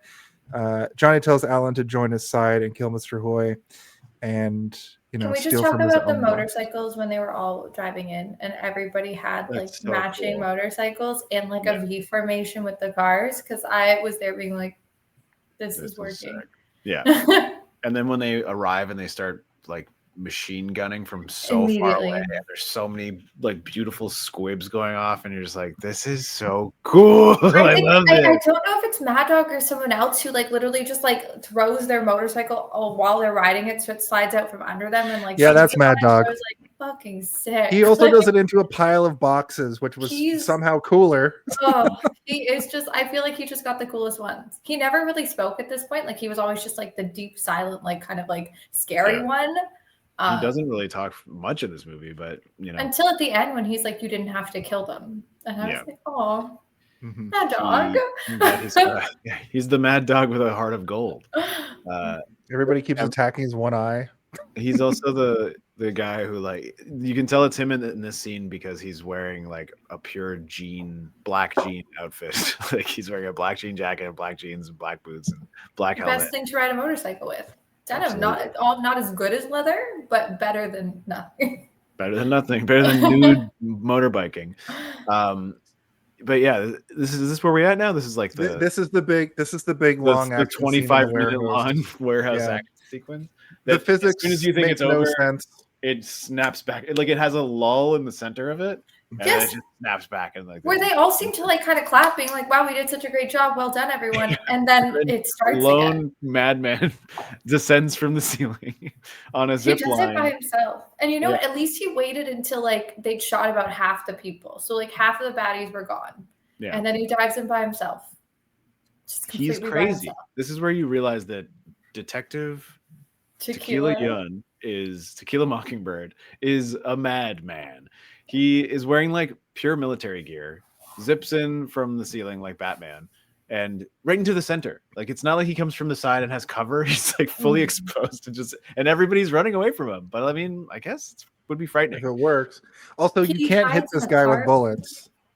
People are Yeah. spraying AK-47s at him, and he just gets out of the way. Yeah. Like Even every Mad single Dog is time. missing, and he never misses.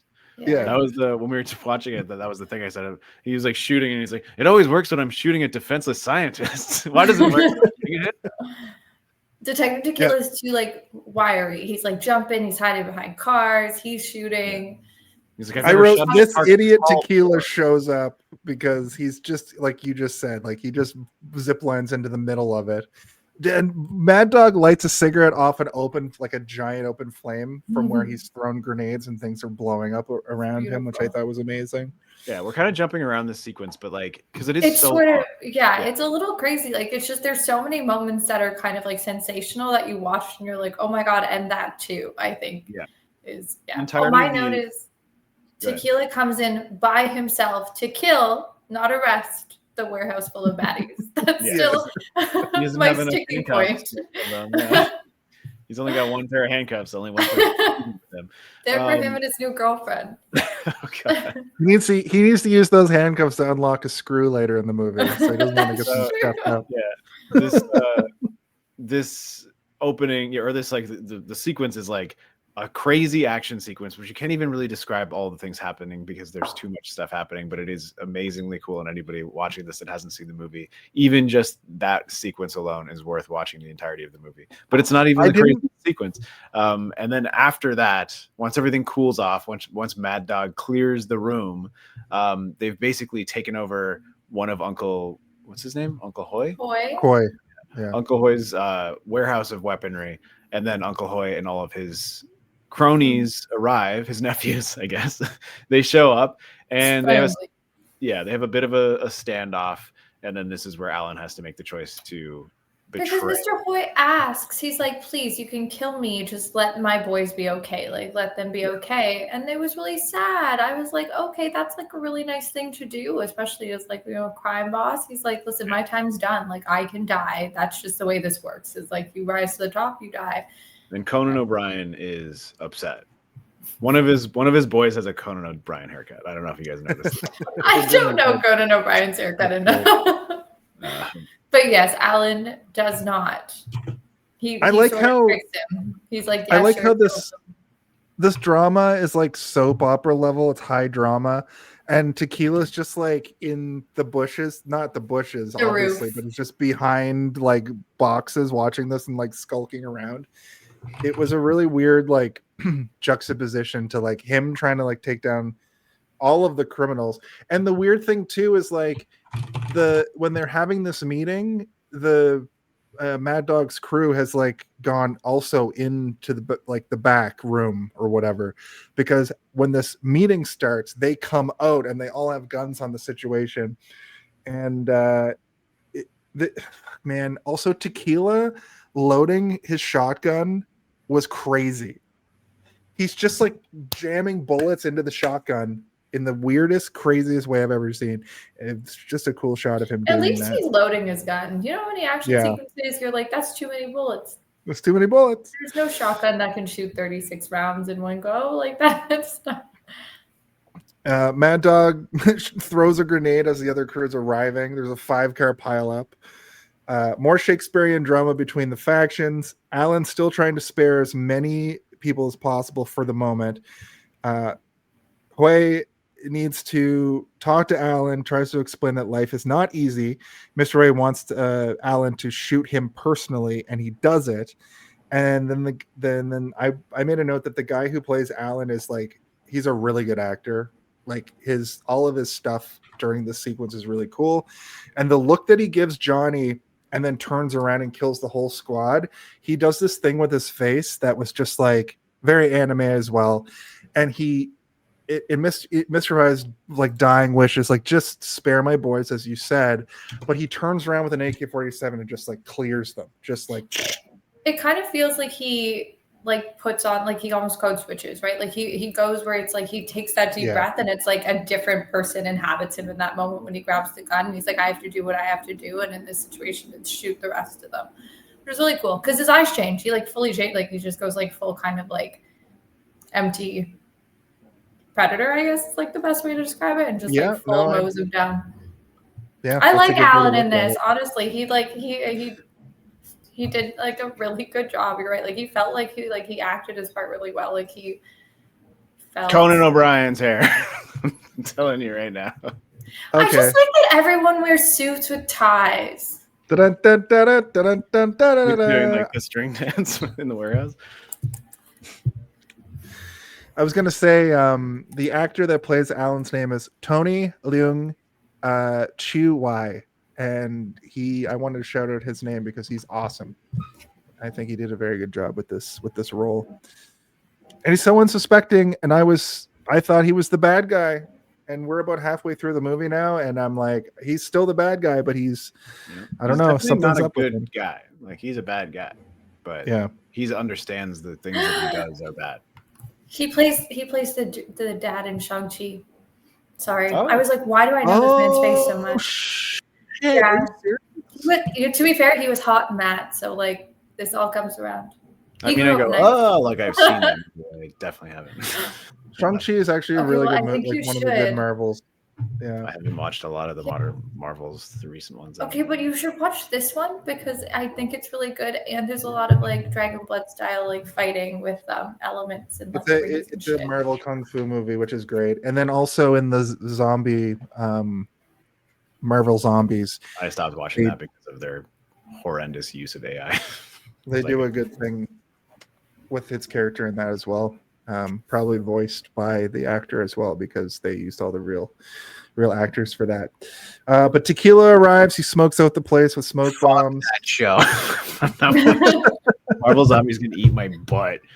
I don't know if the show itself used AI, but I don't care if they're using it for their fucking promotional material. I'm not gonna fucking watch it. fair enough. Sorry, Watch Tequila Shang-Chi. arrives. I'm sure Disney will bleed for me not paying their lighting bills. You're right. You should watch the Shang-Chi movie because it is good. Mhm. Weird. All right, I'll check and out good. Shang-Chi. Is that what it's called? Yes, Shang-Chi. yes. Yeah. And the Golden Rings or something? I can't remember. And the 10 Rings. There we go. Legend of the 10 Rings, I think it's called. It's got some. Yeah. Shang-Chi and the Legend of the 10 Rings is the name of the movie. It's the only Shang-Chi. We've wanted a sequel since the first. It does have Awkwafina in it, who is a little bit. But she's good in it. Oh, Jason. Anyway. Canceled. I love Awkwafina. It's fine. Cancel for doing black I don't know voice. for being. I was gonna say for being racist and misogynistic. I don't know. You take your pick. Oh. You're not allowed to like anything anymore. Yeah. Yep. That's how it works. That's how I live my life. Steven, next time I see you, I'm going to be like, did you watch it yet? I'm just going to text All right. you. Hey. I'll try to watch it before the next time I see you. No. After It's. that. I assume it's on Disney, right? Plus. I don't have Disney. It is. Anyway, yeah, I'll Free watch smokes the it. most. If Tony's in it, I'll watch it. More amazing shootout cinematography for all this. More We get grenades a- for Mad Dog. There's like at least 2 or 3 scenes in the warehouse scene where he's just playing with grenades. But there's also There's one scene where he just mows down a room. He just walks into like a small cubicle room of scientists or something or criminals. they're Are like they workers. scientists? Yeah. I think they're just wearing lab coats because they're That's- dealing with. I think they're wearing white, sort of like painters' outfits, and it just Yeah. for some reason my brain is like, it's a bio room. They're doing biology. It's in there. drugs. Yeah. If it was drugs, everyone would be in their underwear. That's what True. every drug movie has taught me. But it's like one of the great things is that, like, you know, he could just walk in and they could all just have squibs in them, but also there's squibs in the boxes, the crates. There's little squibs that have little pieces of paper that fly into the air. So when he shoots, it's like he turns around and it's not done. It's not like everybody just falls over and they're dead. There's like shit still sprinkling in the air, and like everything is just so visually appealing every time something happens. They don't just make it like a gross or gruesome death. It's like, no, how much can we have going on here so that All people the are crazy just dazzled? flying around. Yeah. I think Hard Boiled needs a counter so then Stephen knows how many squibs are used. And then I also That'd think be the incredible. episode needs a counter of how many times Stephen has said squibs. Squibby dibby dibby doo. The squib cut. We do see Mad Dog versus It's a fun Tequila. word. They 1v1 each other. Alan dual wields during all of this, which is great. So much carnage. I wrote this is a video game. There's the 2 motorcycle explosions in a row, which is great. I wonder if John Woo was like, all right, we exploded 1 motorcycle, but you know what's better than an exploding motorcycle? 2 exploding. One going off a You know what? jump and getting blown up. Do you know what probably happened is they had like backup. They had a backup. Yeah. Exploding motorcycle. Like, we got And the that first- shot. The first perfect. one worked one Yeah. up right away. So They're like, let's just blow up another one and let's do a different stunt this time. Yeah. yeah, and Can let's we see get if this like thing airborne? maybe one works. They left out, both worked. They shoved them both in the movie. Yeah. Mad Dog and Alan face off against Tequila in a really good fucking just good stuff. He uses a car for cover. Thing is, though, I think that Alan isn't trying to shoot him, which is cool. And then Mad Dog Yeah. is. So it's like Tequila doesn't realize that Alan isn't trying to kill him in that moment but he's like we know that Alan is a very good, he's a crack shot. He could have shot Tequila probably half a dozen times, but he's holding back to try and give him a chance, and he does, and that's basically how he survives this entire thing. Alan is like secretly protecting him. So there's the rolling car for cover, which I thought was really cool, but there's the smoky moment where Alan and Tequila have their guns to each other's heads, and they both Tequila acts like he has no bullets left. No. Tequila is out of ammo. Tequila actually shoots him, and but he Tequila opens fully his round and he's got a full after. he Tequila dumps them out shoots because they're empty. Tequila shoots the Oh. clip into him, and Alan chooses not to shoot, and he just left out that it was empty. But Alan truly looked like he was perfectly happy to die in that moment. It was like Well, that- actually kind of sad. Like I was like, oh no. That's how I witnessed it, but I didn't realize. Oh yeah, okay. So a revolver shoots the heads of the bullets, and then Then you have the to, shells like, are fold still in them there in. and you empty Yeah. them. Yeah. Okay. So he Oh, opens it that's- and empties the case. yeah, I that's- asked the same question to my partner, and Scott explained it to me because I'm like, but Okay. there are bullets. No, But yes, you're absolutely right. And Alan doesn't shoot. And Alan actually just looks like he was so okay to die there. He's like, okay. And then he's got this playful little grin on his face. I was like, you flirt with death, my friend. Well, I don't gives like what them- you're doing. He gives them the "until we meet again" look. Yeah. It's and you can tell Tequila's. He's like, what the fuck? Yeah. Because Tequila would have killed if he had one bullet left. He would have. He would have absolutely killed him. Yes. After shooting Credits. 9,000 rounds in Yeah. the warehouse and not having to reload. He gets in trouble from the superintendent. He's like, that was my last agent on the inside. Yeah. You fucking idiot! You're off the case, Tequila. Give me your There's a gun and your badge. There's a sequence of Alan sort of licking his wounds. He's patching himself up. He's driving his boat. He does an action scream. Ah! For some reason, I guess because he took out his Uncle Hoy. Yeah, he's still like Uncle Hoy loved him. Basically, Yeah. he was one of his Yeah. boys and is one of his most trusted boys. To the point that he was like, "Don't trust Foxy because Foxy, I think that he might be up to no good," which he was absolutely correct about. So it's like he was also smart, but he never expected or never suspected him, I should say. So it is sad, and he legitimately liked those guys, but he had to go deeper. He couldn't stay at the level of crime he was in. He had to go deeper, and he had to get to That's John. his job. That was Yeah. like what his thing was, right? So it's like anything to get to like Yeah. who your true mission is. And that's like, again where the noir aspect of this comes in, is that like he is a morally dubious person who knows that what he's doing is horrible and wrong, but he has to do it in order to like push further into the depths, the seedy underbelly of crime in Hong feel like- Kong, China. I feel like that's definitely the moment where you're like, oh, this guy is the undercover cop. Like I think it's the not shooting him into the screaming, and you're like, oh, you kind of figure it out when Tequila does. So like, well done, John Woo, and this whole story. I think for me, it was the apprehension to the kill, and also that like maddening face that he has, like you guys are talking about. That's when I was fully like, okay, this guy he's clearly doing something that he doesn't want to do. I think that maybe this is going to be deeper, but yeah, it's so clear at that point that like he doesn't kill the guy that he seemingly was trying to kill, but then you understand, he wasn't. He was trying to give him a chance to live. Mhm. It's very cool. Alan's cool, guys. Alan is Alan's cooler cool. than Tequila. Alan is even cooler now that I know that he's Shang-Chi's dad. I'm gonna say Thank you also, for that. Alan looks really good, Steven, as Shang-Chi's dad. So like Yeah. he I looks can good. imagine. Like I can imagine him 30 something years later. Yeah. So He's probably well got like done. silver hair, probably Yeah.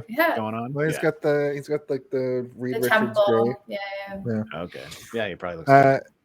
Tequila confronts the superintendent about Alan. They have another dust up about sacrifice, and then Alan may be a cop.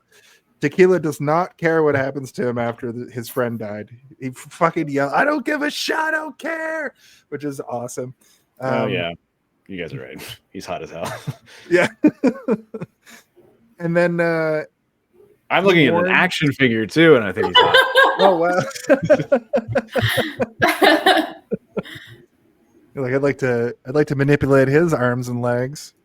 How many points of articulation does this thing have? 4. Oh my god! Oh my god! And he's warned that if he steps out of line again, he's going to be on the unemployment line. You think? I think that's not true. I think that at this point, if he hasn't been fired, if he steps out of line again, I think he'd get a very strong scolding, and that's about it. I don't even You think it step would out go of line on a again, and you'll be permanent right record. back in here for another fucking station. Yeah. I'm gonna get you. We'll give you access to bigger guns for the next time you drop through the roof of an unsanctioned raid, I guess. Yeah.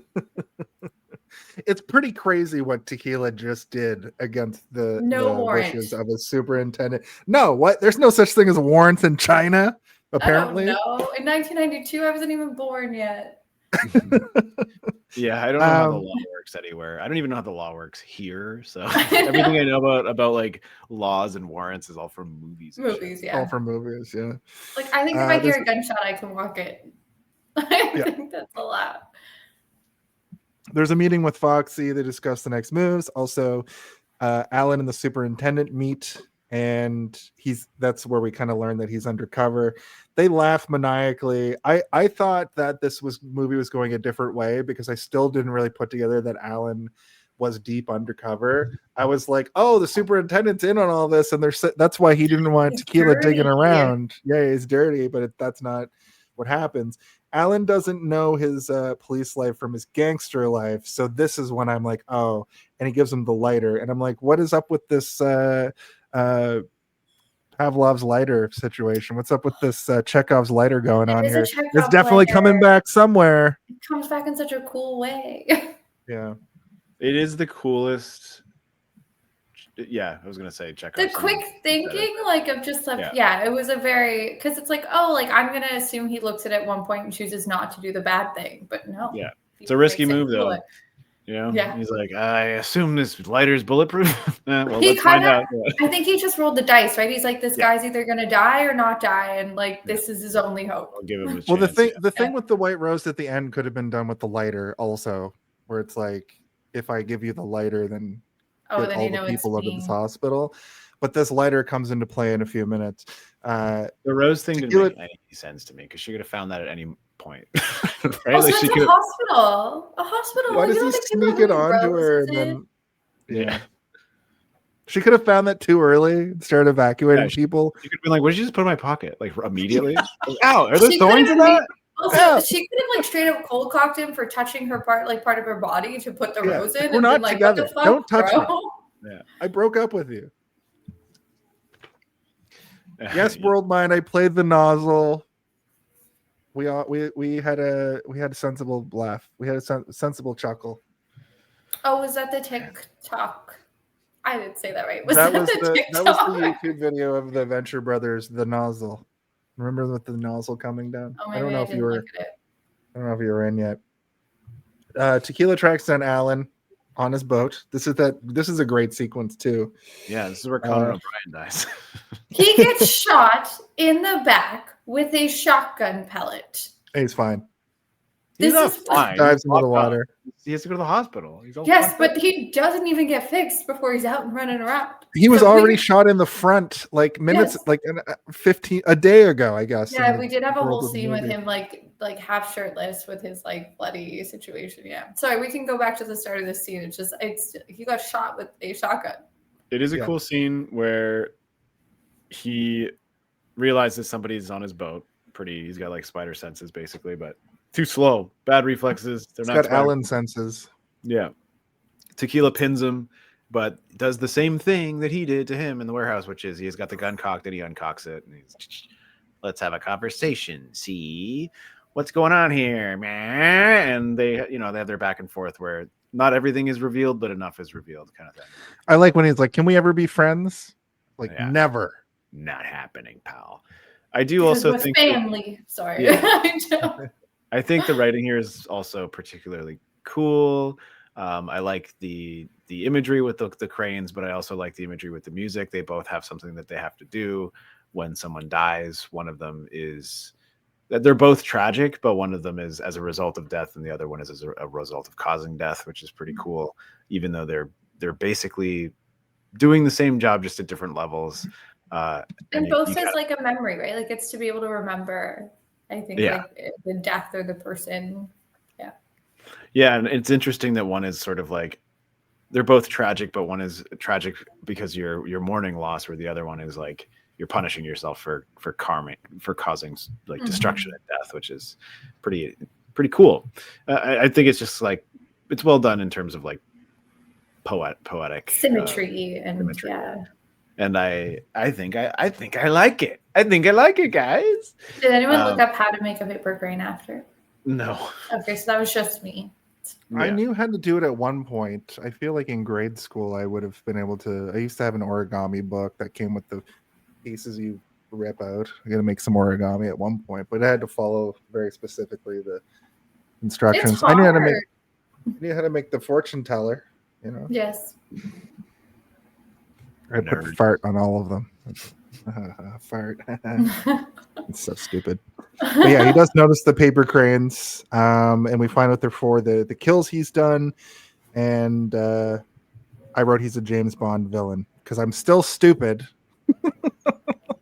I'm like, oh yeah, he's this is his thing. This is James Bond thing. But Tequila does want to work together. Tequila writes. We find out that Tequila writes funeral songs, much like he has the cranes. And the goons are slowly descending on this boat. And they shoot Alan. Who's there? Goons. Hide goons. Hi, goons. And just for my clarity, it is Mr. Hoy's. Yeah. Like it's his Conan, previous yeah. boss's Conan people. O'Brien. Okay. He's there. It's because a couple of them survived the machine gun attack in Mhm. the warehouse, and Conan O'Brien is the main one at this point. Shoots down the I little did window appreciate thing. that they all, like all of his henchmen, they tried to give everybody sort of like an affectation visually so that you could tell the difference between everybody quite easily. And like to me, I'm like, Conan O'Brien here, perfect choice. Every time I see that guy, I'm like, it's Conan, he's back. It's Conan O'Brien, yeah. Yeah, he's got a So- shotgun. This And he was does shoot him. confusing because then Johnny's guys show up. To protect him, Yeah. maybe. Or because they were following him. It's hard to say. It But might Alan's be a- also going to He use punches one of his boat walls and pulls out a bunch of guns. It reminded me at the beginning where the guy smashed the bird cage and pulled out guns. I was like, there are guns everywhere. He's got a whole wall. Let's full of start punching holes in things to see if we find guns. I just, Oh my yeah. But only in China. And maybe Only the in United boats. States. Boats and And bird boats. cages. Birds and boat And cages. library books. And library books, actually. You know what? They're It's everywhere. becoming clear they're everywhere, yeah. But the Usually ones it's a in the, Bible. the ones in the books have silencers because the libraries want you to be really quiet when you murder. You can get in trouble if you make too much noise at a library. So Yeah. So Alan's going to send a paper crane to communicate. okay, wait. Um, Before, are we still on the boat scene with We the can be. fighting? Okay, I just think it's very funny that at the end, because this really tickled me, they went to say goodbye and he said the paper crane thing, and then Tequila turned and he dove into the water. Yeah. Yeah. He dove Swam into over. the water, Yeah. and that's how he got away. Mhm. So he didn't run, he dove. It really tickled me. I'm like, cool. So he's in the marina. All I could picture was him coming out of like the dock next to it and like kind of shuffling forward. Or Well, you just, do like, see him like in the water, like doing this one again, just from around the side of the bottom of a you just have to hide. pier. And then Um, he murders Conan. He shoots Conan Mhm. like He says like traitor or something and he gets shot. yeah, he's like, you called the fucking cops. And then because he already shot him, I think, 10 times, so he had to shoot him 7 more times in order to make sure that he was dead. 17's the magic number, Steven. It We is, learned. it is, yeah. He kills him, and this is where you kind of start to see a little bit of Johnny be a bit suspicious, where he's kind of like, this seems all very convenient, but holy shit, this is cool. You killed all these guys. They're now finally all dead. We're the kings of Yeah, we were Hong looking Kong. for them. Yeah. Yeah. What happens after this? You said you already mentioned it. He said that like the method of communication will be a crane, which is when they're in the hospital, they send a crane in to what's his name? Stinky Felix, Foxy. Yeah, there we go. I think is it now when we go to the bar? Because there is like a cutaway scene where he's Oh, in the, yeah. yes. I think he goes to the bar and he's talking to This is where John Woo gives him some words of wisdom and tells him like, like there's something more to this than you're not seeing, and like people have different sides, different angles, and not everything is what it seems on the surface. He's trying to get him to open up his eyes a little bit more clearly. But yeah, he's basically the wizened bartender, where he's like clearly a little bit older, but he's not like. I loved it. Yeah. Also, I didn't realize at first it was the jazz bar, and then I was like, "Oh no, this is the same bar from the beginning. Like this is his like hangout spot." And he's just here being like, "This is my bar," cleaning his little glasses, giving information and advice. Yeah. Mm-hmm. Here's what happens next. Thank you. Right before that scene that you're talking about, the hospital, they show the hospital. There's so many babies. Mad Dog shows up, tells the nurse not to leave his records. They discuss the fox. During Then- this part, Danny was like, "I did not need to see all of those babies' testicles." Yeah, there's too many baby parts. Why are there babies? The focus on the babies, I was like, interesting. Okay, we're just like really, most people are not going to be like, let's do a crazy hospital.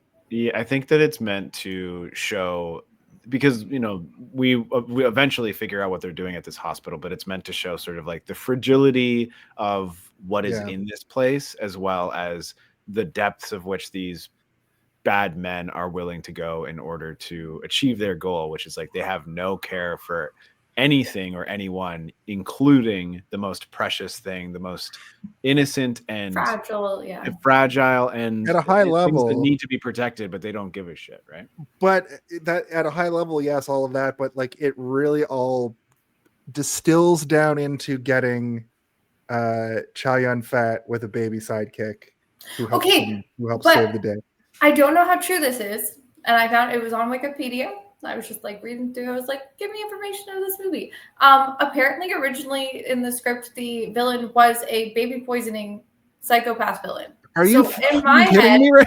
I'm like, he just really wanted to keep babies in the movie, because apparently the response was like, hey, people don't really like people that poison babies. Yeah, that's a little heavy, John.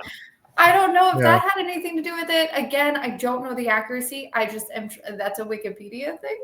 Right. I mean, do you think if Mad Dog was poisoning babies, I think it would have been Johnny. I think it was Johnny was poisoning babies. Johnny is already so shitty. Yeah. Was there a reason? I would have loved to know. If that was the original idea, I would have loved to know the reasoning behind baby boy. But yes, the babies were Sometimes you're trying to like think of the most evil possible thing, and that's what it is. But I mean, I think it accomplishes the same goal, which is like these guys have so little regard for human life, including that which needs to be protected the most, which is things that can't protect themselves, which are babies. Sick people and babies. They're literal sick people. Yeah. True. But you already have Johnny who like hates police and will just kill police, but then to go to that place, like to go to that level, he'll kill civilians. That's enough. Yeah. But he doesn't care about babies, Jason. He doesn't give a fuck about babies. Or their eardrums. Yeah. Or their eardrums. Yeah. Yeah. Well, somebody think of the children's eardrums, please. We also need to just stick some cotton in their ears. Down from the third floor via SWAT members. Yeah. Yep. I've got questions about that sequence. Crazy. Yeah, there's a lot. But have we done the part where Fox gets hurt? This is where we're at right now. Okay, so Mad Dog kills or heavily injures Fox. They're on that bridge. Alan kills him as he's about to blab stuff, because he's like, some people are more undercover and you don't know until you do. And then Alan has already put the thing in his pocket. He shit kicks him a little bit first. He shit kicks him so he can. Shit kicks him real good. Yeah, he beats the shit out of him and then puts the little lighter in his pocket. And then shoots the lighter. Shoots him. Yeah. Imagine he shot the lighter and it exploded into a ball of flame. Well, with the rules of this movie, they should have exploded and blown everybody up. Do you know what's so crazy? Like things that are a bit easier to be like, hey, if it was in a pocket, like a flask. We've seen movies where like a flask is stuff, a Bible. Or a Bible. Yeah. It's a tiny lighter that he just somehow is like, it's probably right there. There's like no butane in it. It's just like an empty lighter. He smoked it all out. He's but it like, doesn't even go through. It's just dented. Dings so, like, it. Really and he does show up at the hospital or at the bar, the wizened bartender's bar, jazz bar. Very beat the fuck up. Yeah, I was confused here. He needs to go to the hospital. That's how bad. He needs to get in a wheelchair. Yeah, because John Woo kind of looked like his old. So here's something that I rewatched this scene a couple times because it's got a confusing moment. I thought that it was possible that this bartender was being hallucinated by tequila as sort of like a guardian angel. Here, when you drink too much tequila, you hallucinate John Woo. Yeah, because I thought it was his partner who died for a second. And then when Fox comes in all fucked up, and then in the next scene he's in the hospital and Tequila goes to see him, I thought also Fox was astral projecting himself to be like, I'm at Maple Hospital. You made this fuck? Why did you think all more this? magical than it I actually- rewatched the scene 3 times. before I was watched the like, scene once, and I didn't at any point think there was a fucking ghost in the scene. I thought there was 2 ghosts. I know, you thought somebody was astral projecting themselves. I thought he was Across Hong talking to his Kong? dead partner, and I was like, oh, there's like a mystical thing happening here. I mean, I also Um, am very aware of what John Woo looks like, so every time he pops on, I get Right. excited. Yes, you're like, hello. Yeah. So I knew that they weren't the same person. But Fox ends up in the hospital. You're like, phew, I'm so glad Fox is under police protection. But then what you learn is police protection is bullshit. And Yeah, the police, they were too busy gapping between themselves to do the anything security about. guards in this are insane, or I guess police. To be But fair, it also, was Tequila. Tequila was the one Yeah. that was We all watching know him. that he is unhinged. Yeah, and he's also very paranoid at this point. You're like, when's the last time Tequila slept? I doubt he's had a wink of sleep since that crazy inhaling all that gas in the warehouse or whatever. The gas that he launched. That he put down. Yeah. Yeah. So that I also put together that Alan put the thing in his pocket, so that's how he survived, even though he's all fucked up. Teresa's there. She sees Alan go in with the bouquet gun, which I like later when Tequila's like, "That's the most obvious thing you could have done. White roses in a box. Like you couldn't have thought of a better way to sneak a gun into a hospital. It's so obvious." But that was John Woo being like, I don't want James Cameron to think I'm biting his style. Even this does remind me of a James Cameron movie in a lot of ways, though, too. Just because that's the Terminator when he has the. It just shotgun still has and a similar roses vibe box, in terms right? of the cinematography. Yeah. Especially in the hospital sequence. Except this is superior to Terminator, in my opinion. Like action Really? scene wise. Terminator 2? Maybe not Terminator 2, like cinematography wise. Well, that's the one with the roses, Jason. Okay, sorry. But actions. Oh yeah, I can. Yeah, because when he's walking down the hallway to the guy who has the. I think they're brain. different kinds of action. Whereas like Yeah. James Cameron is all about like practicality and like, but also like I want it to be react in ways that things should react in while also still being a spectacle. Whereas John was like, I don't give a shit about physics. I don't give want a it to shit. look I'm gonna cool. shoot. I'm gonna Yeah. shoot this cloth screen and it's gonna burst into flames. Which happens Logically, later. shooting a room full of people wouldn't cause all of these phone books to explode, but I'm going to do it anyway. We've got all these exploded phone book parts. Right. I watched Terminator 2 recently, so my bad on forgetting. I was imagining Terminator 1 Terminator doing the same move it's a much darker toned movie and a much darker filmed movie. Anyway, so that's how I imagined I it. watched Terminator when I was really, really tired, and Sarah Connor's face really freaked me out. Yeah. Like really, really freaked me out. And since then, I haven't been able to rewatch it. The first one or the second one? I mean, I don't know which one it was. I was with Scott, and it like actually terrified me. Like at one point, looked like a monster, and I was like, I gotta stop. Were you on mushrooms? I was on something. Okay. Yeah, it freaked That me tried. out. So I need a break before I dive back in there. She's got sharp features, I will say. Yes, and yeah, and when they stretch out, you're like, oh no. Stretch out. Okay. So Johnny orders Alan to kill him and also his additional guys, just in case. Well, I think So- he volunteers, as he often does in this movie, to be the one to do it because he doesn't want to kill him. But Johnny this time does not trust him and tells the guys to follow him, Mhm. which is cool, Smart. but also it's smart. It shows Smart that on Johnny's part. Yeah. Yeah, Johnny, he's not a dummy, but he's done some dumb things up to this point. Like trust this man who he barely knows. But at this point, he clearly doesn't trust him. We get some cool hospital hijinks where it's like the crane comes, they know to move Foxy, they do move Foxy, but then they decide to have a little heated argument. Oh, wow, yes. Yeah, leaving Foxy alone, who's freaking the fuck out. And as he tries to escape in his wheelchair, he has a crazy neck slice moment where so much blood fills that hallway.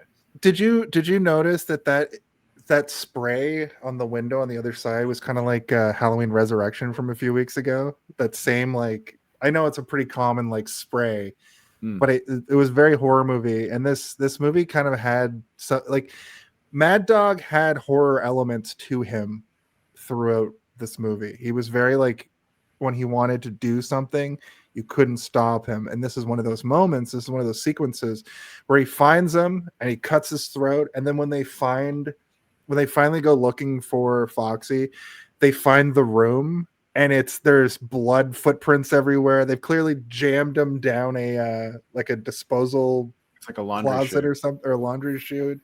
And the blood, there's like It's a blood everywhere. streak out the door. And then those police goons are like cleaning it up. And somebody comes over and they're like, what happened here? And they're like, don't worry about it. They're just cleaning so hard. He's just like, shut up, get back to work.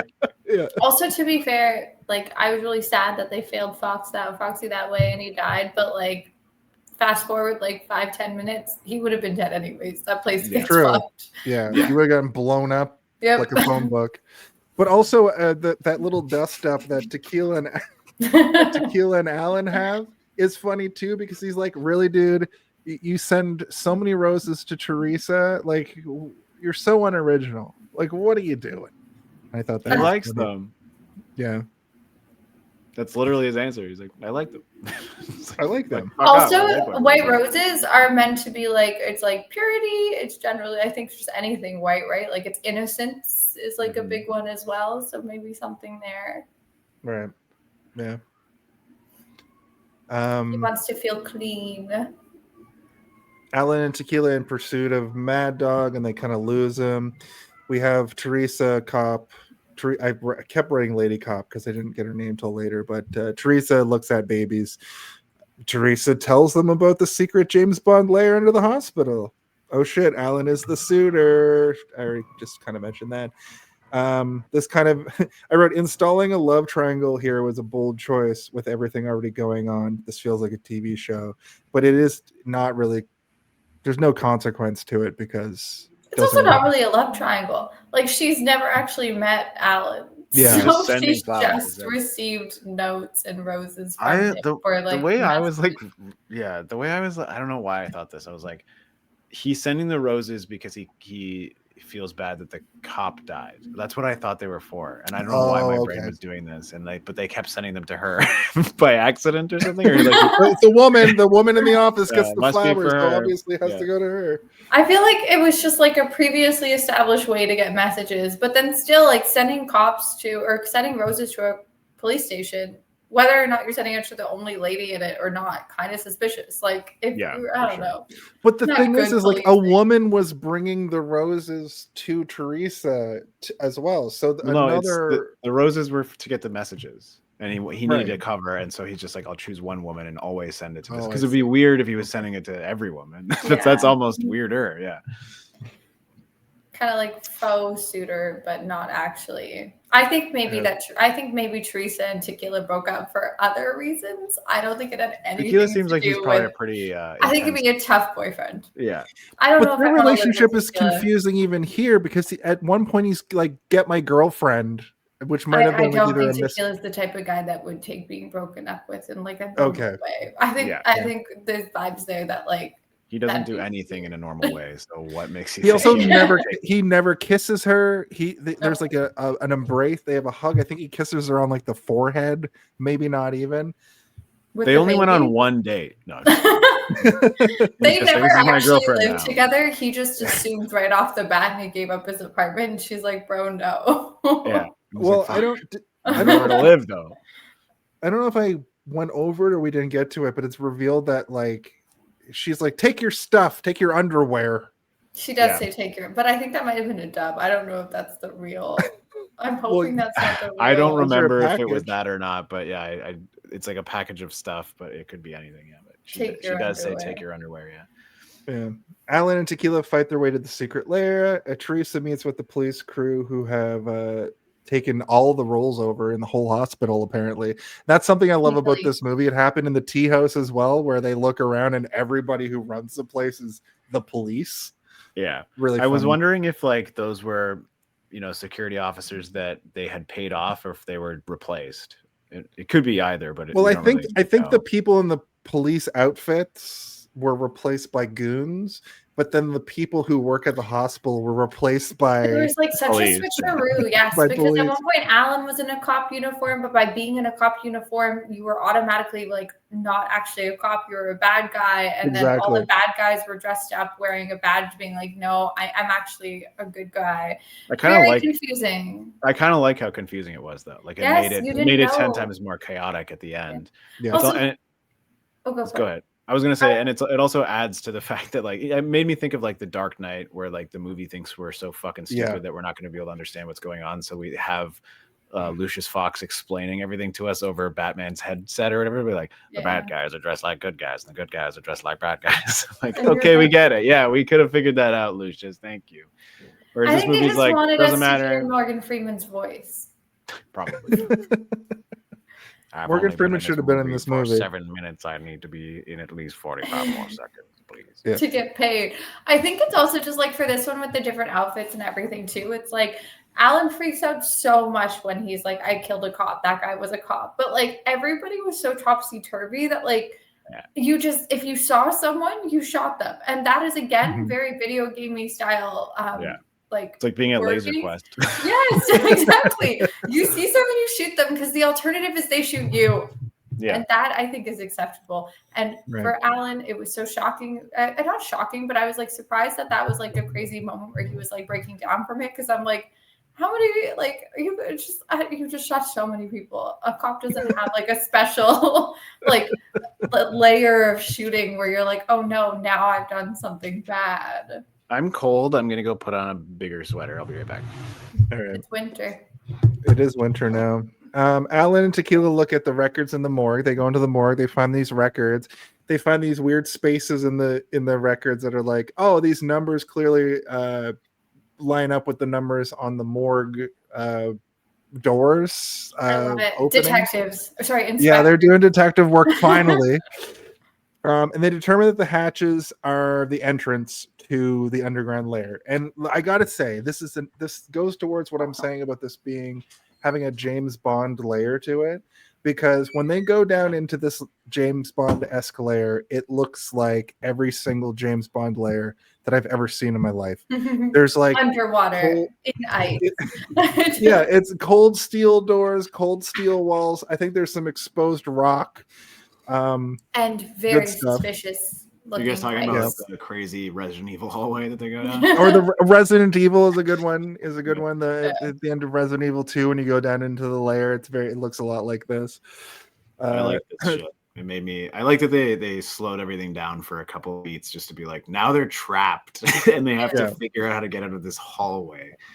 And Well, they both it's have great, different too. methods of getting out, and they get mad at each other because he's like, one of them's trying to figure it out technically, and the other's like, I'll just blow it up.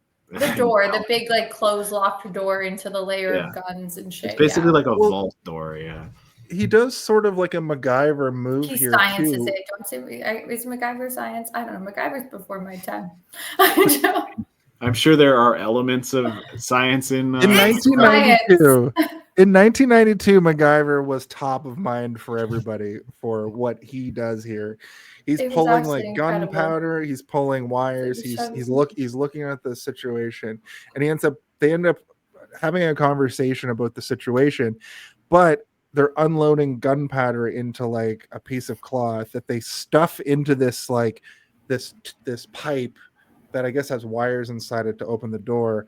And then we get this weird moment where he jams a bullet in, and then Tequila is like, I gotta take the shot, but then he freezes and he's like, ugh. But then he locks in and it goes into basically bullet time a little Crack bit. shot. Like it's slow-mo. Also, you have to remember that for later. He's a crack You have shot. to remember that Yeah. for later. Yeah, It goes he's a in. crack It's shot. like a Deadeye moment where like he doesn't. It's when you're like shooting from the hip almost, where he doesn't spend a long time You aiming. can't He just- aim. It has to be like a feeling, right? Like just like a He has to I think that imagine was- when he's doing that. He has to imagine that he's sliding down a banister and motorcycles flying through the air at him. That's how There he needs does to be a sense of danger around him for him to get the shot. it. To be a good shot. Yeah. But It's I like, think Alan, that- scream at me, please, while I do this. just punch me in the face a bunch. Yeah. I think the craziest thing is he does it. He does. And this sticks in my head so much. It doesn't do what they expect it to do. No. And then all that's left is a bunch of exposed wire. Alan does take one for the team and does like a crazy little thing there and like electrocutes himself and it opens the door. But all I could think was like, hey, if all it took was like really fucking up the wires, I don't know if a crazy gunpowder into the thing, into a crack shot was really necessary. No. Also, like, what did you think was going to happen? The door is just going to open? The door would open. Yeah. Why would you think that? Or whatever Not in mag Star locks were Wars. holding the door closed would just like unlatch and they'd be able to just like push Maybe it it'll open apart. it up. Yeah, it's like Star Wars literally Logic, see, where like- you can like you blast a door panel and it will open a door, but you also blast a door panel Star and Wars. it locks a door. Yeah, Star Yeah, Wars. But on that Star But when Wars you play note, Star Wars literally, D&D, it's 50-50 on a dice whether it locks or opens. on all of these same notes, we literally see Mad Dog in a few minutes shoot a panel to lock and close the door. Yeah. So This is who all knows Star what Wars the logic. rules are. Yeah. Yeah.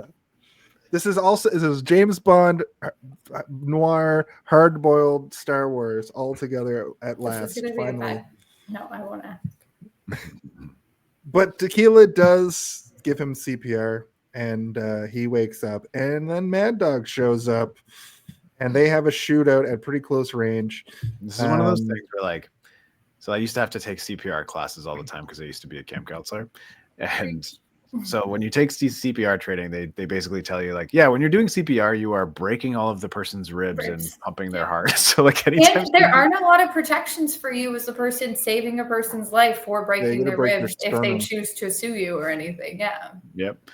And it's like, you know, because I was working with kids, I also had to learn how to do it on like a child dummy. And it's like, you're not pressing hard enough. I'm like, I don't want to hurt the baby dummy. Because I'm feeling bad about crushing the They're fucking very fake child's breakable ribs. baby ribs. Yeah, Yeah. or child ribs.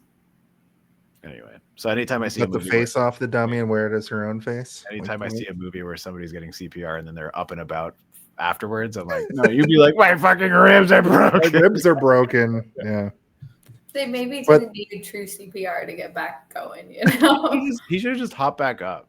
Like, Yeah. come on, Alan, it's all you Did it got keep up? 17 times. But like I feel like him doing that too is kind of like Alan is pretty fatalistic. Like Alan is just kind of like this job will kill me. He's a And noir at this character. point I'm ready to die. Yeah. He's been ready to die so many times. Yes. Alan has almost died. I think it was the third near-death experience he's had in this movie. Yeah. But like Also- actively seeking it out kind of experience. Yeah. Like, he's Well, just remember kinda when like, he's yeah, go for in it. his convertible? This isn't even the second to last near-death experience he even has. Sorry, Steve. I was going to make a joke. The moment is past. I cannot make the joke any longer. Stomped Sorry. all over it with my dumb face. They have a shootout with Mad Dog, and they find a crazy room with all the artillery. At that point, Teresa does find the rose in her pocket that we mentioned, and they get ready to evacuate. Then we get Terminator versus Alan and Tequila. Close range, baby. Two things I hate: effing cops and creeps who betray their bosses. Then it just cuts so hard to upstairs, to people like running around. Evacuating. Hopefully. Evacuate. Yeah, it's also, again, we already talked about it, but her finding the rose and she's like, oh my God, what if she never found the rose? She would have never got a signal. I guess maybe alarms would have started going off when they blew everything up, but Yeah. Also, part of me is like, would it have been better? Like, would less people have died if they didn't try to evacuate and go to like Code Red as like Yeah. a baddie Lockdown. organization? lockdown procedure. I mean, the bad guys were trying to not kill people, but then once they realized cops were everywhere, that's when things changed. They were just trying to corral everybody at first, right? Like Yeah. that was sort of what they were doing. And then they went into full mass. I was going to say, all I remember is like a bunch of doctors, nurses, patients running outside and bad guys at the windows, like leaning outside the windows, just like fully mowing people down. Yeah, I mean, they were because those are cops, but I'm talking about the inside people. Even is it Mad Dog that's like, why don't you just let the Let patients them go? go. Yeah. Yeah. We have all the cops. We can just keep them hostage. And No, that he Yeah. literally says like, Mad Dog you wants hate to. cops, you don't hate civilians, you don't hate people who you're like Babies. keeping hostage. You don't hate Yeah. hostages. the He's funniest like, part "I- was like during all this madness, like they break into like a surgery and like an ongoing. Yes, and the guy refuses to stop his And surgery. he's like, stop. He's Which- like, no, No. I can't. Also, I'm I gonna was die. gonna The was gonna truest ask you form of guys. somebody in like a Hippocratic oath being like, no, my duty is to the patient that I'm working on right now. Like, you can go fuck yourself. But I was gonna ask you guys, if you unload a clip next to an open fucking chest, that's got to be bad, right? I don't know. I I don't. mean, probably, but you know what It else is sounds bad? Getting sterile. shot 17 times. Like everybody's getting fucking blasted. There's like, obviously surgery rooms are meant to be like, operating rooms are meant to be highly sterile spaces. I think the moment someone busted in being like, fucking get out of here, like ready to Well, shoot. this guy has 14 compromised. infections now. Thanks a lot, mister. Yeah. So Mad Dog gets an AK and starts going ham. I wrote this is wild. Johnny wants to gas the basement. And while this is all happening, he does gas the basement. Mad Dog gets out by, like I said earlier, he opens the door, shoots the panel so it closes behind him, and the boys are stuck. Upstairs, Johnny's gang starts terrorizing the hospital and literally kills so many patients, just fucking going crazy. And that's what we were just talking about with the surgery. If you unload a bullet next to an open body during surgery, that has to be bad. And then I wrote fucking pandemonium. Police show up and reveal themselves. Johnny is going to fight his way out as his last stand. He wants to, I'm fighting my way out of here sort of situation. And then there's that really funny sequence where a goon goes into the place with the babies, and he's yelling at her, and he slaps her in the face, but she's already taken a gun off like a dead guy on the ground, and she shoots him at point blank like 4 times, and he gets blasted away. She's in mom mode. She's protecting those babies. Yeah. Does she do a good job? I honestly don't know. It's hard. I don't know. It She took gets her slapped. about like Yeah. 30 minutes of active shooting to be like, let's put cotton balls in their ears so their Yeah. hearing doesn't get messed up. The machine guns might hurt their eardrums. They're sensitive freaking ears. Also, Their hearing is shot. Their hearing is gone. Yeah, all those babies hard of hearing. At one point, they just start picking the babies up out of their containers. I don't know what they're called, so I'm going to call them containers. It's a baby And container. they're just saying, like, she's just saying, we got to get these babies out of here. I can 100% guarantee you, they do not put those babies back in the right containers. Oh, No, and God. man. Baby. It truly, when that was happening, I was sitting there, I could not stop laughing. I'm like, babies don't have like toe tags on them, right? Like, that's why they're in these containers, because they, like, babies look the same. They all look like squishy little wrinkly things.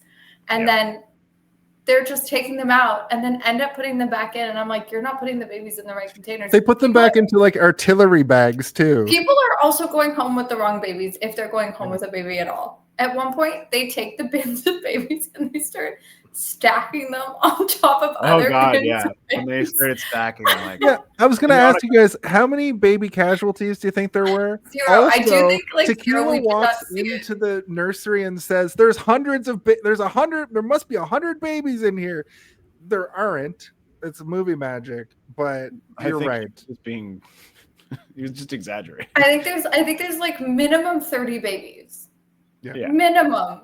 Like they were arranged like He like, said it there's looked hundreds like, of them, but there I are. think Jesus He was crazy, just but fucking. yeah. He was like, "How are we gonna?" I think what he meant to say was, "How the fuck are we gonna carry 30 babies?" They do try taking them out the window and he gets shot so much and he's just holding the baby. That And I'm one like, guy, this is bad. Well, But as soon as they right started before stacking that, the babies on that cart, and like, and they would go like an inch, and I'm like, "Do not go down the hallway with those baby stacks, please."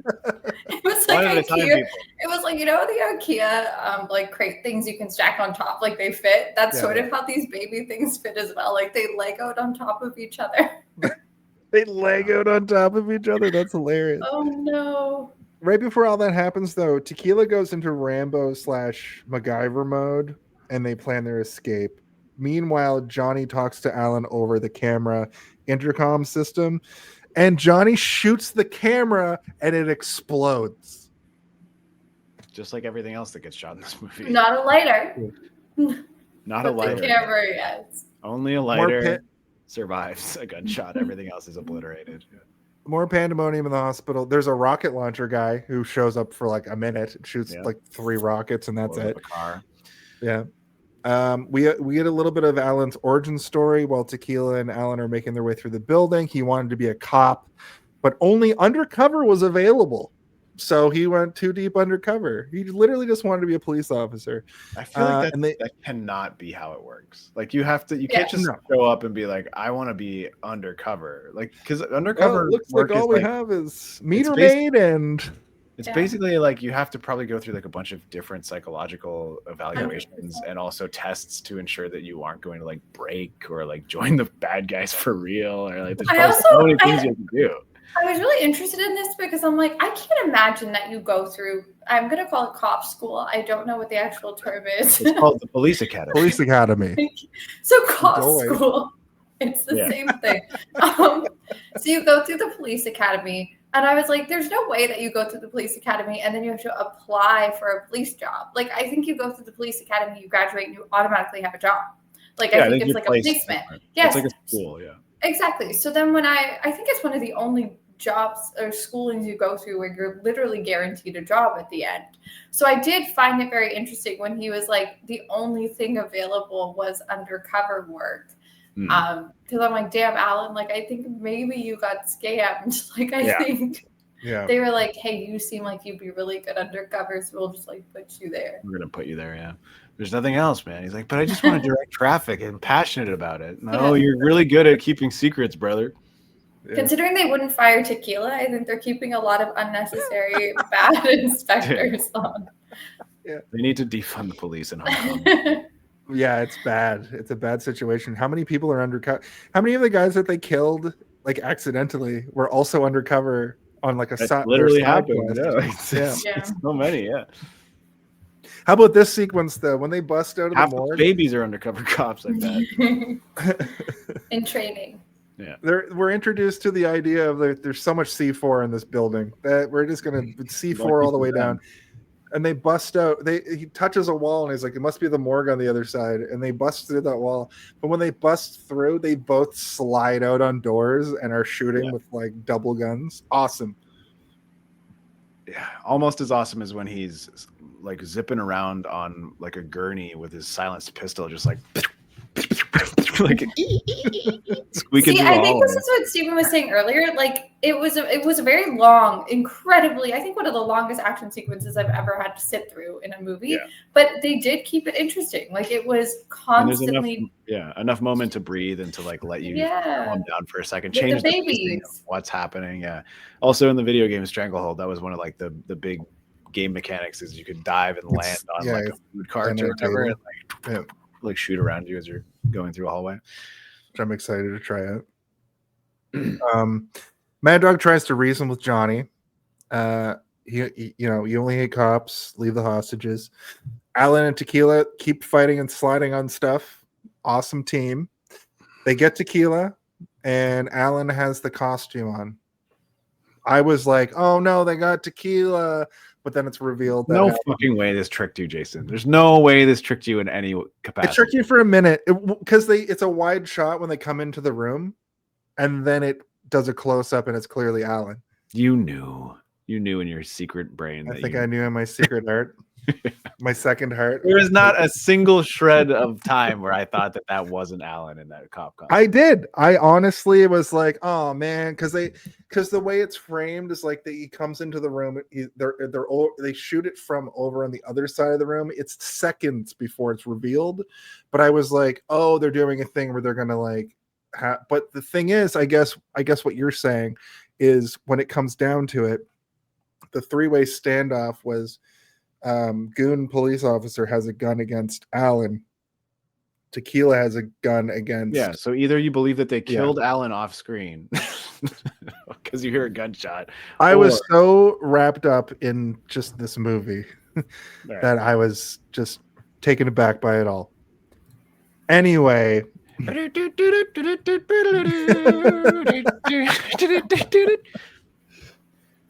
red hair. Photoshop red hair and we can see if it's real. I compare Exactly. Perfect. Tequila shotgun blast 3 guys at once. Also rad. They caught in the not baby the first time in this movie. No, not at all. I witnessed a lot of crazy murder sequences in this. In fact, I want to like put this on my big TV and watch all of these things. Something that happens randomly through this show is I will download a movie and delete it immediately. But this is a movie I'm going to keep on my hard drive because I want to go back to the well and look at it more. They caught in the baby's I'm gonna try ears. and figure out Tubi so then I can attempt to watch it like OG version. Yeah, like the non-dubbed version. Tubi is 'Cause I'm also curious like what's it's there as free. well. You don't even need an account to watch it. You can just Yeah. Tubi is If you watch it on a browser, you don't even get the ads either. If you have a ad blocker. Oh yeah, I could actually because I have an HBO. Okay, cool. Thanks, Steve. Yep. Mhm. There you go. Yeah, so they caught in the baby's ears to help with the noise. The fucking SWAT team is now part of it. When they fucking blast through the windows, that was awesome. They come through. Fucking SWAT coming down from windows and shit was so awesome. M-dash, it did an M-dash on its own, like without. This is an AI. They This also did an really M. took to their job. Like they came in, they're like, Yeah. "What can we do to help?" And she was like, "Help me cotton these babies' ears." Much too late, but like, Yeah. thank you for trying now. And then they're making little ties. They're like jumping through windows with these babies. They don't really make it, but they tried. There's more shooting. The boys are traveling up the building to go find Johnny. This baby evac is pure chaos, was a note that I wrote. More shootout. Alan accidentally kills a cop. This was the scene we were talking about earlier, where a guy comes around the corner, he shoots him, and then the movie goes into slow-mo for like 3 minutes where he's realizing what has happened. And this is that conversation where he's like, Tequila says it wasn't a cop and yells at him, you're hallucinating. And then like I wrote, I'm pretty sure Alan was right though. And then Tequila also shot a cop back at the tea house. So they like pre-bond over that. Then Alan is like, did I shoot a cop? And then Tequila says, yeah. No. Oh, yeah, he says yeah. And then he says, fuck. He goes, Like, God damn it. In like a 30-second time span, it goes from like, no, like absolutely not. You're hallucinating. You You're crazy. idiot. Yeah, And there's then, no way you killed the yeah, cop you there. absolutely did kill a cop. Yeah. He's like, I looked at his badge. He's a police officer. He's like, no, you didn't. You're hallucinating. Also, I have Anyway. something very, very, very important that I need to show you guys. Oh no. It's gonna be him. Wow, you were absolutely right. That is the same haircut. Even kind of looks Steven, like I don't Asian really know Conan. what pictures and knowledge you have in your brain to be like, this is the Conan haircut. It's in here. It lives in my brain. There should be other useful information in my brain, but not much. It's mostly just Like, who has this a Conan and haircut? this. Yeah. And Mark Twain doing this. Yep, that lives in there for free. Don't even charge it rent. Oh, they're coming for you. Sorry, that's a fire truck. They're coming for you. Your house is on fire. Mad Dog boss fight with a grenade launcher assault rifle situation. More shooting and chaos. Teresa gets slapped but has a gun, shoots the goon. We already talked about that. 1v1 Alan versus Mad Dog. The running side by side scene, as I talked about a little bit in the production talk. So Johnny, he's going to raise this whole fucking hospital with C4.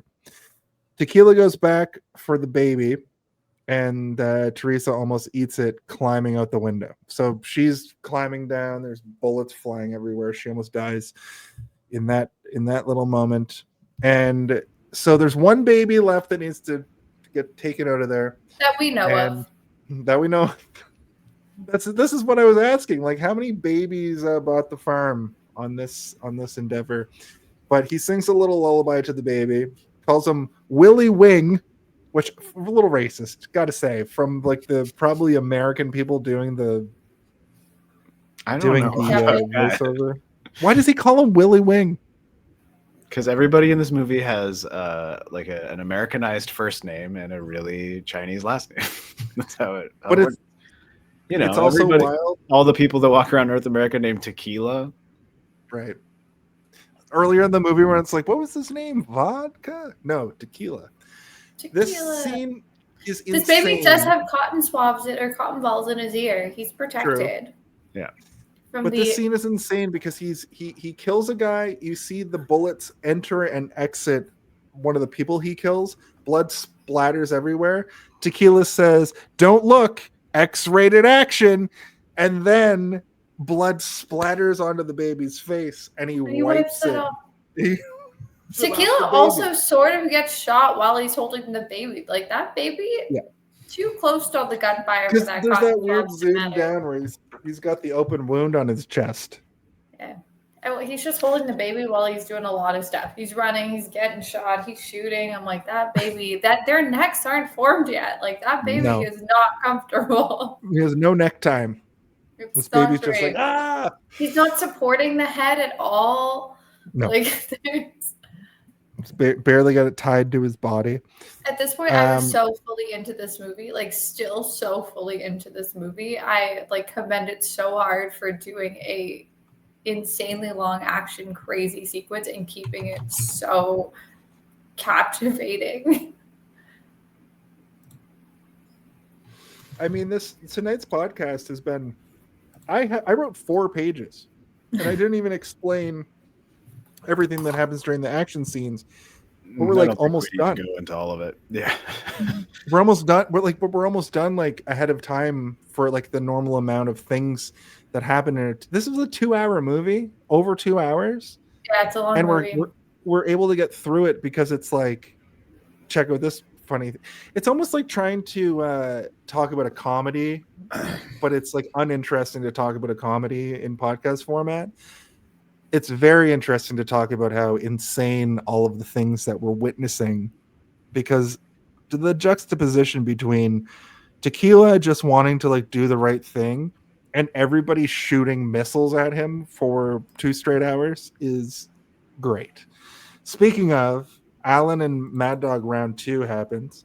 This is when they shoot the cloth. They shoot a cloth, the thing that you put up between like a gurney and like the rest of the people, so it blocks it like a screen, and it bursts into flames. They end in a stalemate with so many hostages right between them, and then I think both of them kind of say, no, I think Mad Dog actually says, "Get these people out of here." And yeah, they put their guns. Yeah, like they paused the whole fight so the people can leave. Yep. Johnny shows up, but Mad Dog turns on him for killing all the hostages and possibly Alan.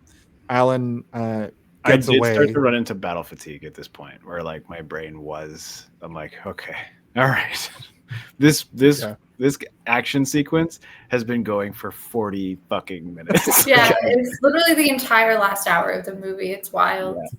That's what Tat was saying. Like, I when you were trying to explain this to me at the party last weekend, I was like, really? I was trying to do it as little as possible to not delve too much into it with you. I was just like, it's crazy. It's an hour. But you were on the edge of your seat, and then by the last half hour, you were cheering, and every time something would happen, you and Scott would like, erupt.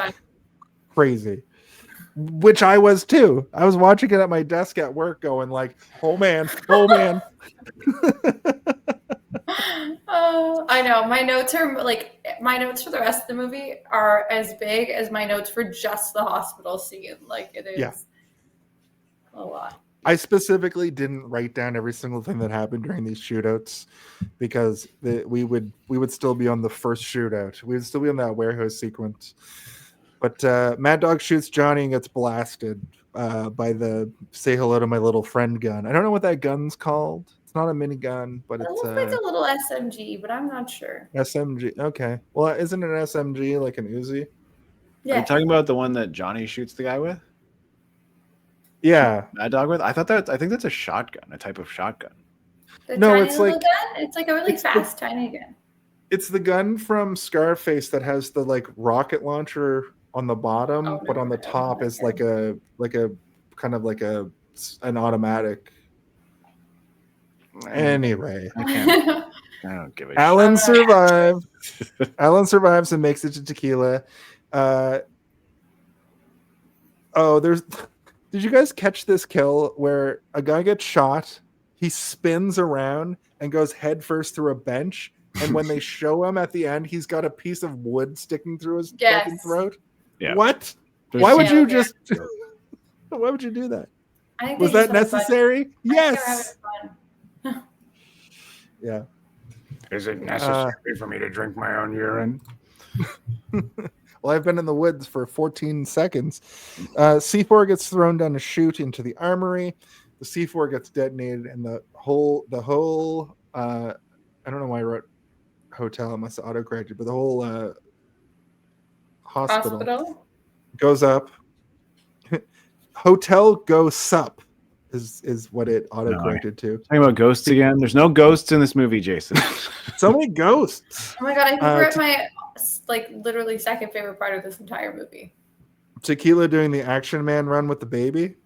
With the fire hose that doesn't actually catch his fall, like it never goes taut. He just lands.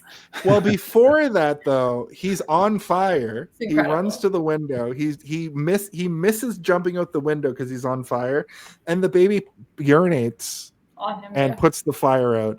Absolutely Then incredible. he jumps out the window with the wire, and the way it looked so cool and dumb but cool when he's jumping out the window.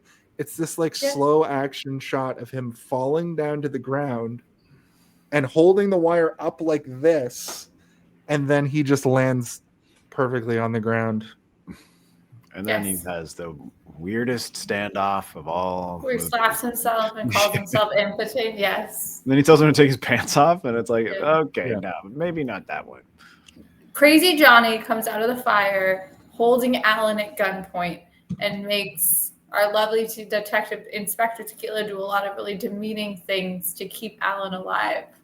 And everyone looks on just absolutely just aghast and embarrassed What do the we whole do? time. He tells him to slap himself and say he's impotent, and then That's when they said the name of the movie in the movie. at 2 hours, 2 minutes, and 45 seconds, he says hard boiled. Hard boiled cop, you made it. That's what he says to him. Mm-hmm.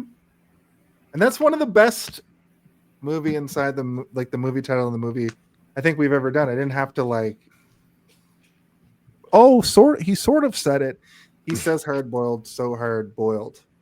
Johnny plays those mind games, tells him to take his pants off, and at that moment, Alan sacrifices himself by reaching up and taking the gun and putting it down to his gut, taking a bullet, revealing Johnny's head, and then, of course, we get a cool, remind me of the 80s, where we see a close-up of Johnny's head, clearly like a prosthetic head, gets shot in the head, which would be cool on its own, but as it gets shot and the head goes back, blood spurts out, and the sound design for the spurt was very good, in my opinion. Shot in the eye. He gets shot in the eye so that he can come back and Shot in hard the eye. boil too with an eye patch on. But it's Yeah. also that it flashed back to that moment where he shot the tiny bullet in that pipe Yeah. situation. So he Which was is just- Yes. why they had that whole thing happen, Yes, so that for we sure. could have this moment. But I mean, I feel like Tequila has shot his gun so many fucking times in this movie that we didn't really need the moment to prove that he's a crack Yes, shot that he because can we've do seen it. him. Yeah, we've seen him shoot enough stuff. But I do like the weird bullet in the pipe thing. It's just kind of weird and interesting. And I liked all the little lead up to it where he's using his handcuffs as a screwdriver and or so a wrench, funny. I guess. Only time we saw the handcuffs this entire movie from a And he doesn't put them Yeah. on a person. no. To do a weird MacGyver kind of thing. And the movie isn't over yet. All No. the babies get returned to the correct parents, we assume. One They baby gets returned to some parents. They're One like, parent was like, "That's mine." I think she saw an attractive-looking baby. She's like, "That's a cute baby. I'd This like baby- that one to be This baby's mine." way better than my baby. I'm just gonna take this. Jason Did you thinks guys all the clock- babies died for some reason. No, I don't think they all died. I was just I know, but you what's keep the- asking us how many we think died. How many do you think they died? And we Well, there keep was saying one scene none. Where the To baby, be fair, they one of never showed a baby dying. I know. Well, they're kind of. No. It wasn't. Even the one that was being carried down by the guy who Yes, got it's- shot. His head bounces He's- against. They're not playing with soft spots in this movie. Fair enough. even the one that got shot a whole bunch of times held that baby up like a fucking hero. Like I know, and he think that hands it they down. knew, yes, I think they knew the line was babies can't die in a movie and people are okay with that. Actually, So- ironically, the only baby that did die was the one that suffocated because it was inside the Kevlar vest that they were trying to protect it with. She did put one in a Kevlar vest. And honestly, some of the choices with those babies, I was like, Teresa, you don't know what you're doing. Did you Actually- collect a baby that had a full head of hair though? Yeah. Like a full, Some like, babies a- are born with a full head of hair / I hairy was. body. I had huge hair when I was a kid, but it had like a hairstyle. It kind of looked like the Conan goon. Conan to be.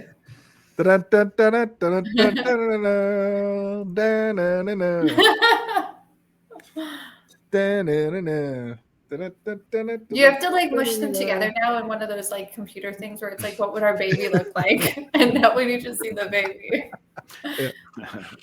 It just looks exactly like Johnny. With red It's hair. a suspicious baby. Yeah. Well, yeah. So I thought that Alan died. They burnt his file, and then Tequila got the boat. But you guys enlightened me, and Alan actually survives. He gets his boat back. He There's throws a all of point- the. Isn't Yeah, it there's enlightening somebody to just tell them what actually happened in a movie? I'm There is- enlightened. There is a point earlier in the movie where I think it's the inspector talking to him saying that they have like, or someone talking to him saying they have like his whole thing ready in, I wish I knew what island it was, like another country. Like they had like Hawaii? a whole, I don't think it was Yeah. Hawaii. Was it Just Hawaii? somewhere. I didn't pay They had attention to that. they had somewhere all ready for him to go to once he was done here. So like in my head, I'm assuming that's what he kind of finally What he got, like sailed his to, yeah. retirement kind of thing. Which is cool and nice, and he's finally free. And he's like, It's a happier ending than I expected for the craziness of this movie. Yeah.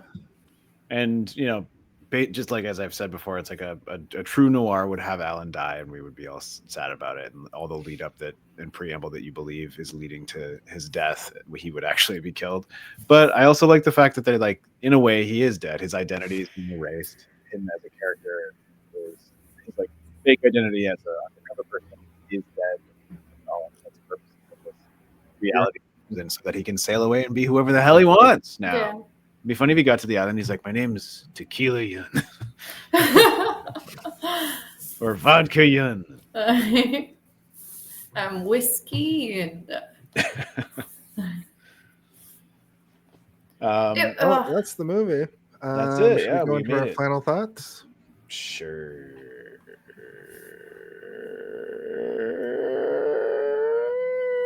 I forget what it's called. You had to Yeah, pick it's- one. Well, what do you think But the Home when Alone of it is all? the Home Alone of it all? Can someone please tell me when the Home Alone? I of it really all gotta When's the know. Home Alone of When it all? is the Home Alone of What it all? is the Home Alone of it all? Now that's the Home Alone of it all.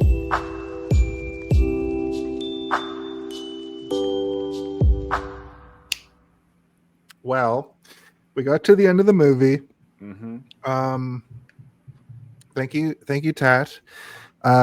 If you had forgotten what the Home Alone of the movie, the Home Alone of it all for the movie is, it's basically the idea that in the movie Home Alone, the part of the movie we're all there to see is when Kevin McAllister slaps down the blueprint and he starts setting up the horrible funhouse of nightmares for the Wet Bandits. The idea is sort of that like every movie has that part of the movie you're there to see. Okay. So, Tat, I'm going to have you go first. We need your Yep. Home Alone of it all, your final thoughts, and a rating. The rating can be out of whatever you want. So the floor is yours. My Home Alone of it all will be controversial, and I think it purely comes from my now obsessive love with a particular character, but it is Mad Dog just like biting the pins out of like 3 or 2 grenades and holding them with the pins in his mouth. That's what I'm here to see. Mm-hmm. Mm-hmm. I will not apologize for it. You don't have to. Final thoughts. I truly did not know what I kind of went into this movie with the same kind of headspace that I go into when we're watching like bad movies as like a friend group where we all put like bad movies in a hat and we choose one and we get to watch it. This was one that truly I don't think is a bad movie. Like I watched it. It was just so entertaining start to finish. Like it was, I think, difficult to get into at the beginning, but then as the movie continued, like I loved it, and it's something that I would watch again in the future. Again, like my attention span for movies is so bad now, and it just got me more into it as the movie went on. So I am very happy that I finally got to watch it. I enjoyed the movie, and I think as a final rating, I would give it a full like 4.5 babies out of 5. That's pretty good. That's pretty good. I don't know if there's a rating I'm hearing.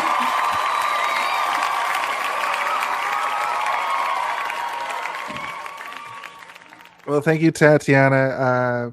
Always a great time having you here. I feel like through all of the times you've been here, you've gotten more like comfortable with it.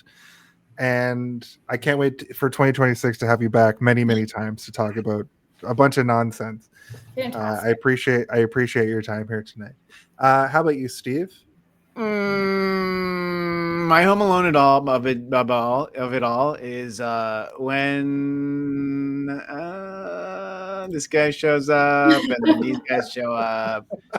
But my Home Alone of it all is when he fucking Mary Poppins down the railing and shoots the guy 17 times, and I'm like, this movie is maybe gonna rule. I haven't seen it in so long. I'm glad, because I can't remember all the details, but I do remember being blown away as a teenager, and then being sort of like a pedantic asshole film student, and then being like, I'm better than this John Woo. But no, this movie rules. I think that the action sequences alone they're filmed so interestingly, and they have a lot of character. The camera itself is a character, where like even just that like moment where the gas grenade goes off just before the two of them have their standoff. The way that is shot is the camera is pulling back, and it's going the same speed that the smoke is crawling across the warehouse. And it's just this like impressive feat of camera work, where it's like, they don't have to do that. They don't have to make it that interesting. It'll still be interesting to watch, but no, they're going to go a little bit further, and they're going to make everything beautifully shot for your benefit, just to like make everything interesting. 1,000 exploding phone books out of as many as you can shove in a warehouse, you know? That's my rating. All the exploding phone books on planet Earth. Squibs. Yeah. It's great. It's a great movie.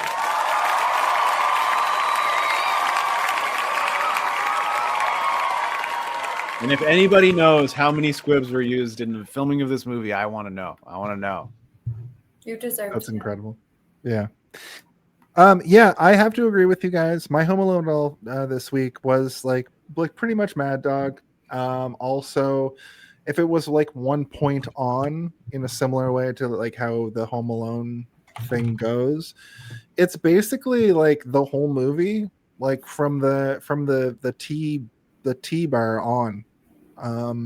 Anytime that Chow Yun Fat as being tequila is also part of it, there was no, into my final thought, there was no real like slowdown for a 2-hour movie. It's very rare that a movie can keep you so engaged, because there were no lulls, and the lulls were actually used. There were lots of LOLs. What are you talking about?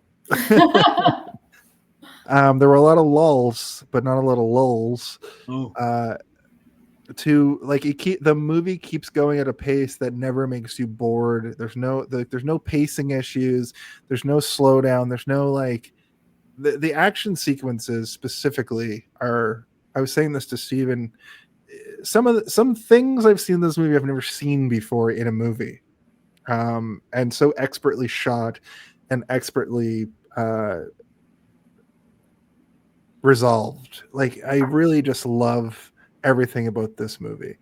My hoity-toity rating for this week, and I'll tell you why. It's 4.9 out of 5, and the only reason I even gave it any marks off, I actually gave it a 4.7, but I put it up to a 4.9 after this conversation. It's just because of some of the editing and some of the like slow motion, like antiquated slow motion, and some of the weird like ends of scenes into like another scene with the same character. Some of that stuff like didn't super work, but it's all, like Steve said, pedantic and kind of nitpicky. So it is a 5 out of 5, but I need to I need to temper expectations, so I'm going to give it a 4.9. You know, it's not 100% perfect, but it's goddamn close. I do Why actually don't have number ratings. 'Cause I'm right. like, just saying. I Like, took half a point off for the loss of hearing for those babies. So Yeah, those my babies are. only negative. But I do give this movie 10 awesome, over the top, hard boiled shootouts and 2 exploding dirt. oh, cool. Thanks, Ike Eldon. Oh. That's Hey, awesome. The there you go. addiction is Thanks, Jody. my scarecrow shirt from the Batman images that I did. That's pretty cool, buddy. Thanks for buying one. That's really nice. Yeah, I appreciate Also, that. I found an anecdotal funny thing where John Woo jokes all the time that, like, yeah, 90% of the budget that I spend on my movies is spent on squibs and blanks. It's like, okay, funny. John Woo's Well, I funny. had a question during the chaos of the hospital part when they're all outside. I was like, how much did this movie cost? And he did all of that for $4.5 million. Insane. Even by the standard of that, it's only 10 million by like inflation. So incredible what he was able to do with that. So And we agree, like a full 4 million of that was the squibs. Yeah. $4 million worth of squibs, And the $5 million motorcycles. And the rocket worth of launchers. motorcycles and explosions. This is my last question. Is the hospital a real hospital, Stephen? Or did Oh, I don't think so. I think that was a set, but I my final didn't actually. question. I wasn't diving deep into the hospital stuff because I just want to know how many squibs were used in the tea house. I want to know why they had a bunch of birds with them. It was like the more questions I started to search for answers for, I would end up getting an answer that I wasn't expecting, and then I would go further in on that piece of information instead. And then I was like, I need to watch this movie. What am I doing? I'm not paying attention. Why am I? Someone just threw a Why am I chicken going in across this the screen. rabbit hole? Well, with that, we should probably go into our plugs and then get the heck All out of right, here. let me just plug this in right here and. Oh my God, it's Alan. Alan, stop.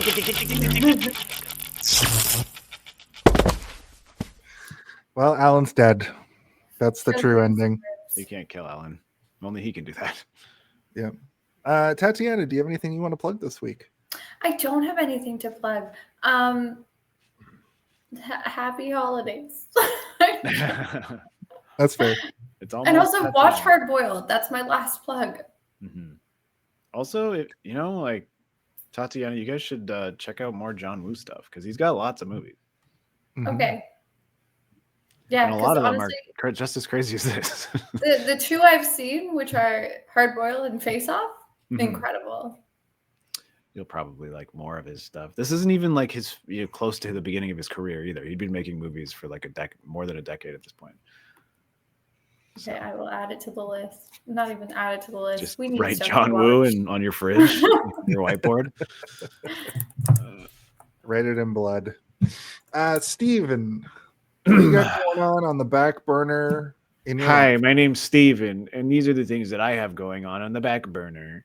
I am also known as Boba Blackfly, which is where you can find a lot of my illustration work, and my Redbubble pages where I sell t-shirts. Like Kelvin just said that he bought one of my Scarecrow shirts from the Batman series that I did a million years ago, and I appreciate that. But also, I am the voice of Darth Theorist and the Three-Eyed Theorist, where I narrate stories that take place in the Star Wars universe as well as the Game of Thrones universe, and I do all the character voices, and you can find both of those on YouTube.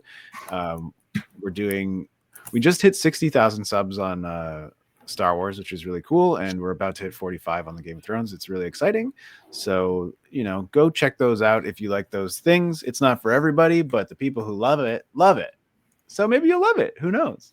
Also, Stanland. I am currently editing the final episode of the last planned miniseries, the spin-off miniseries of Stanland. Currently, that'll be airing on Tuesday, but we've got 5 of them out currently, and I am in every single episode. The first series, I play sort of a main character, and in this one, I play a whole bunch of varying characters, including a vampire who speaks like this, which is fun.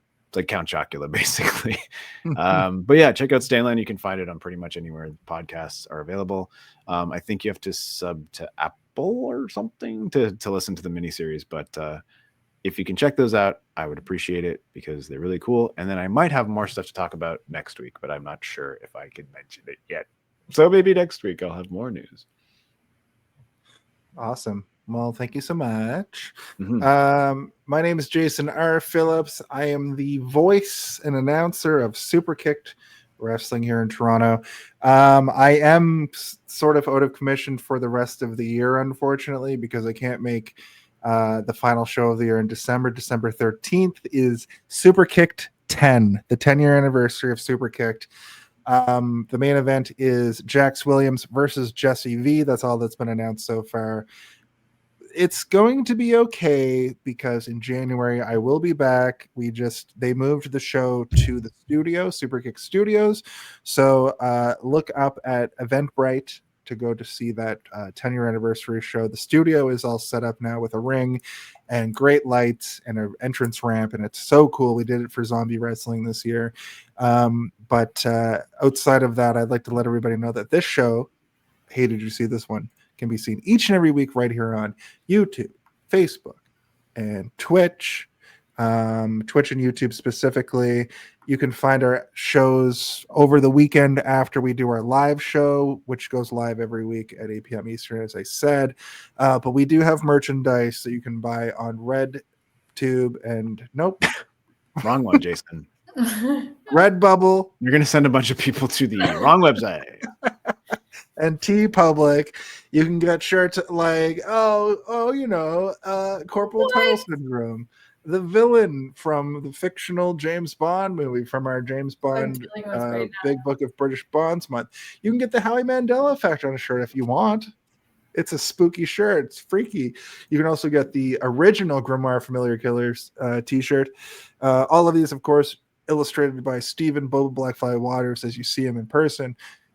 This is going to change probably as we move away from at least two of these killers into the Eldritch Millennial, which you can get on a shirt. Speaking of the familiar killers, here's Kill Aid. He's always blasting through doors and throwing people through windows. And the fan favorite of all times, Twinkerbell. So get that on a shirt and wear it proud and I loud. cannot find my Twinkerbell shirt. I think someone stole it. Somebody stole it. Fan favorite. To Gotta be fair, say. Steven, if I was able to steal a Tinkerbell shirt from you, I would have done it by now. I wonder who it was. That's incredible. Yeah. It's not me. I'd like one. You can Maybe put when it. If I You hit gotta buy one. 10 episodes, can I get one at a discount?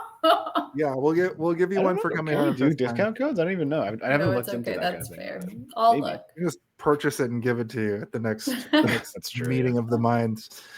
But this is the show for this week.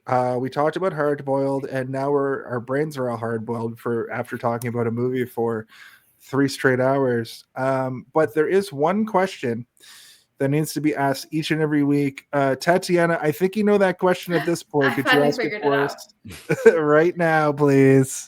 Hey, did you see this one?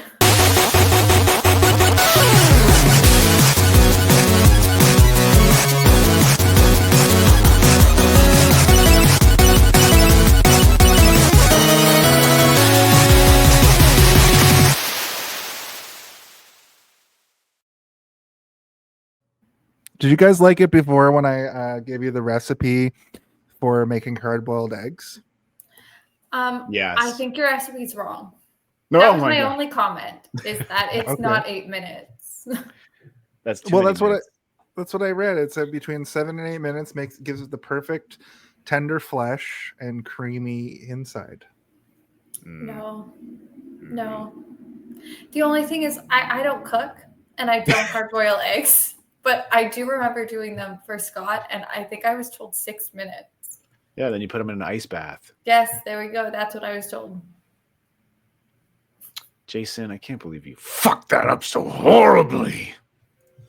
Beam up some Star Trek content with Live Long and Podcast. A roundtable movie discussion with Hey, Did You See This One? And take a peek into the darkness with Heard Noise, Must Investigate with Michael Chan. Watch us duke it out on trivial debates. And let's chat about TV with the Super Mato Brothers. It's all here on the United Federation of Podcasts.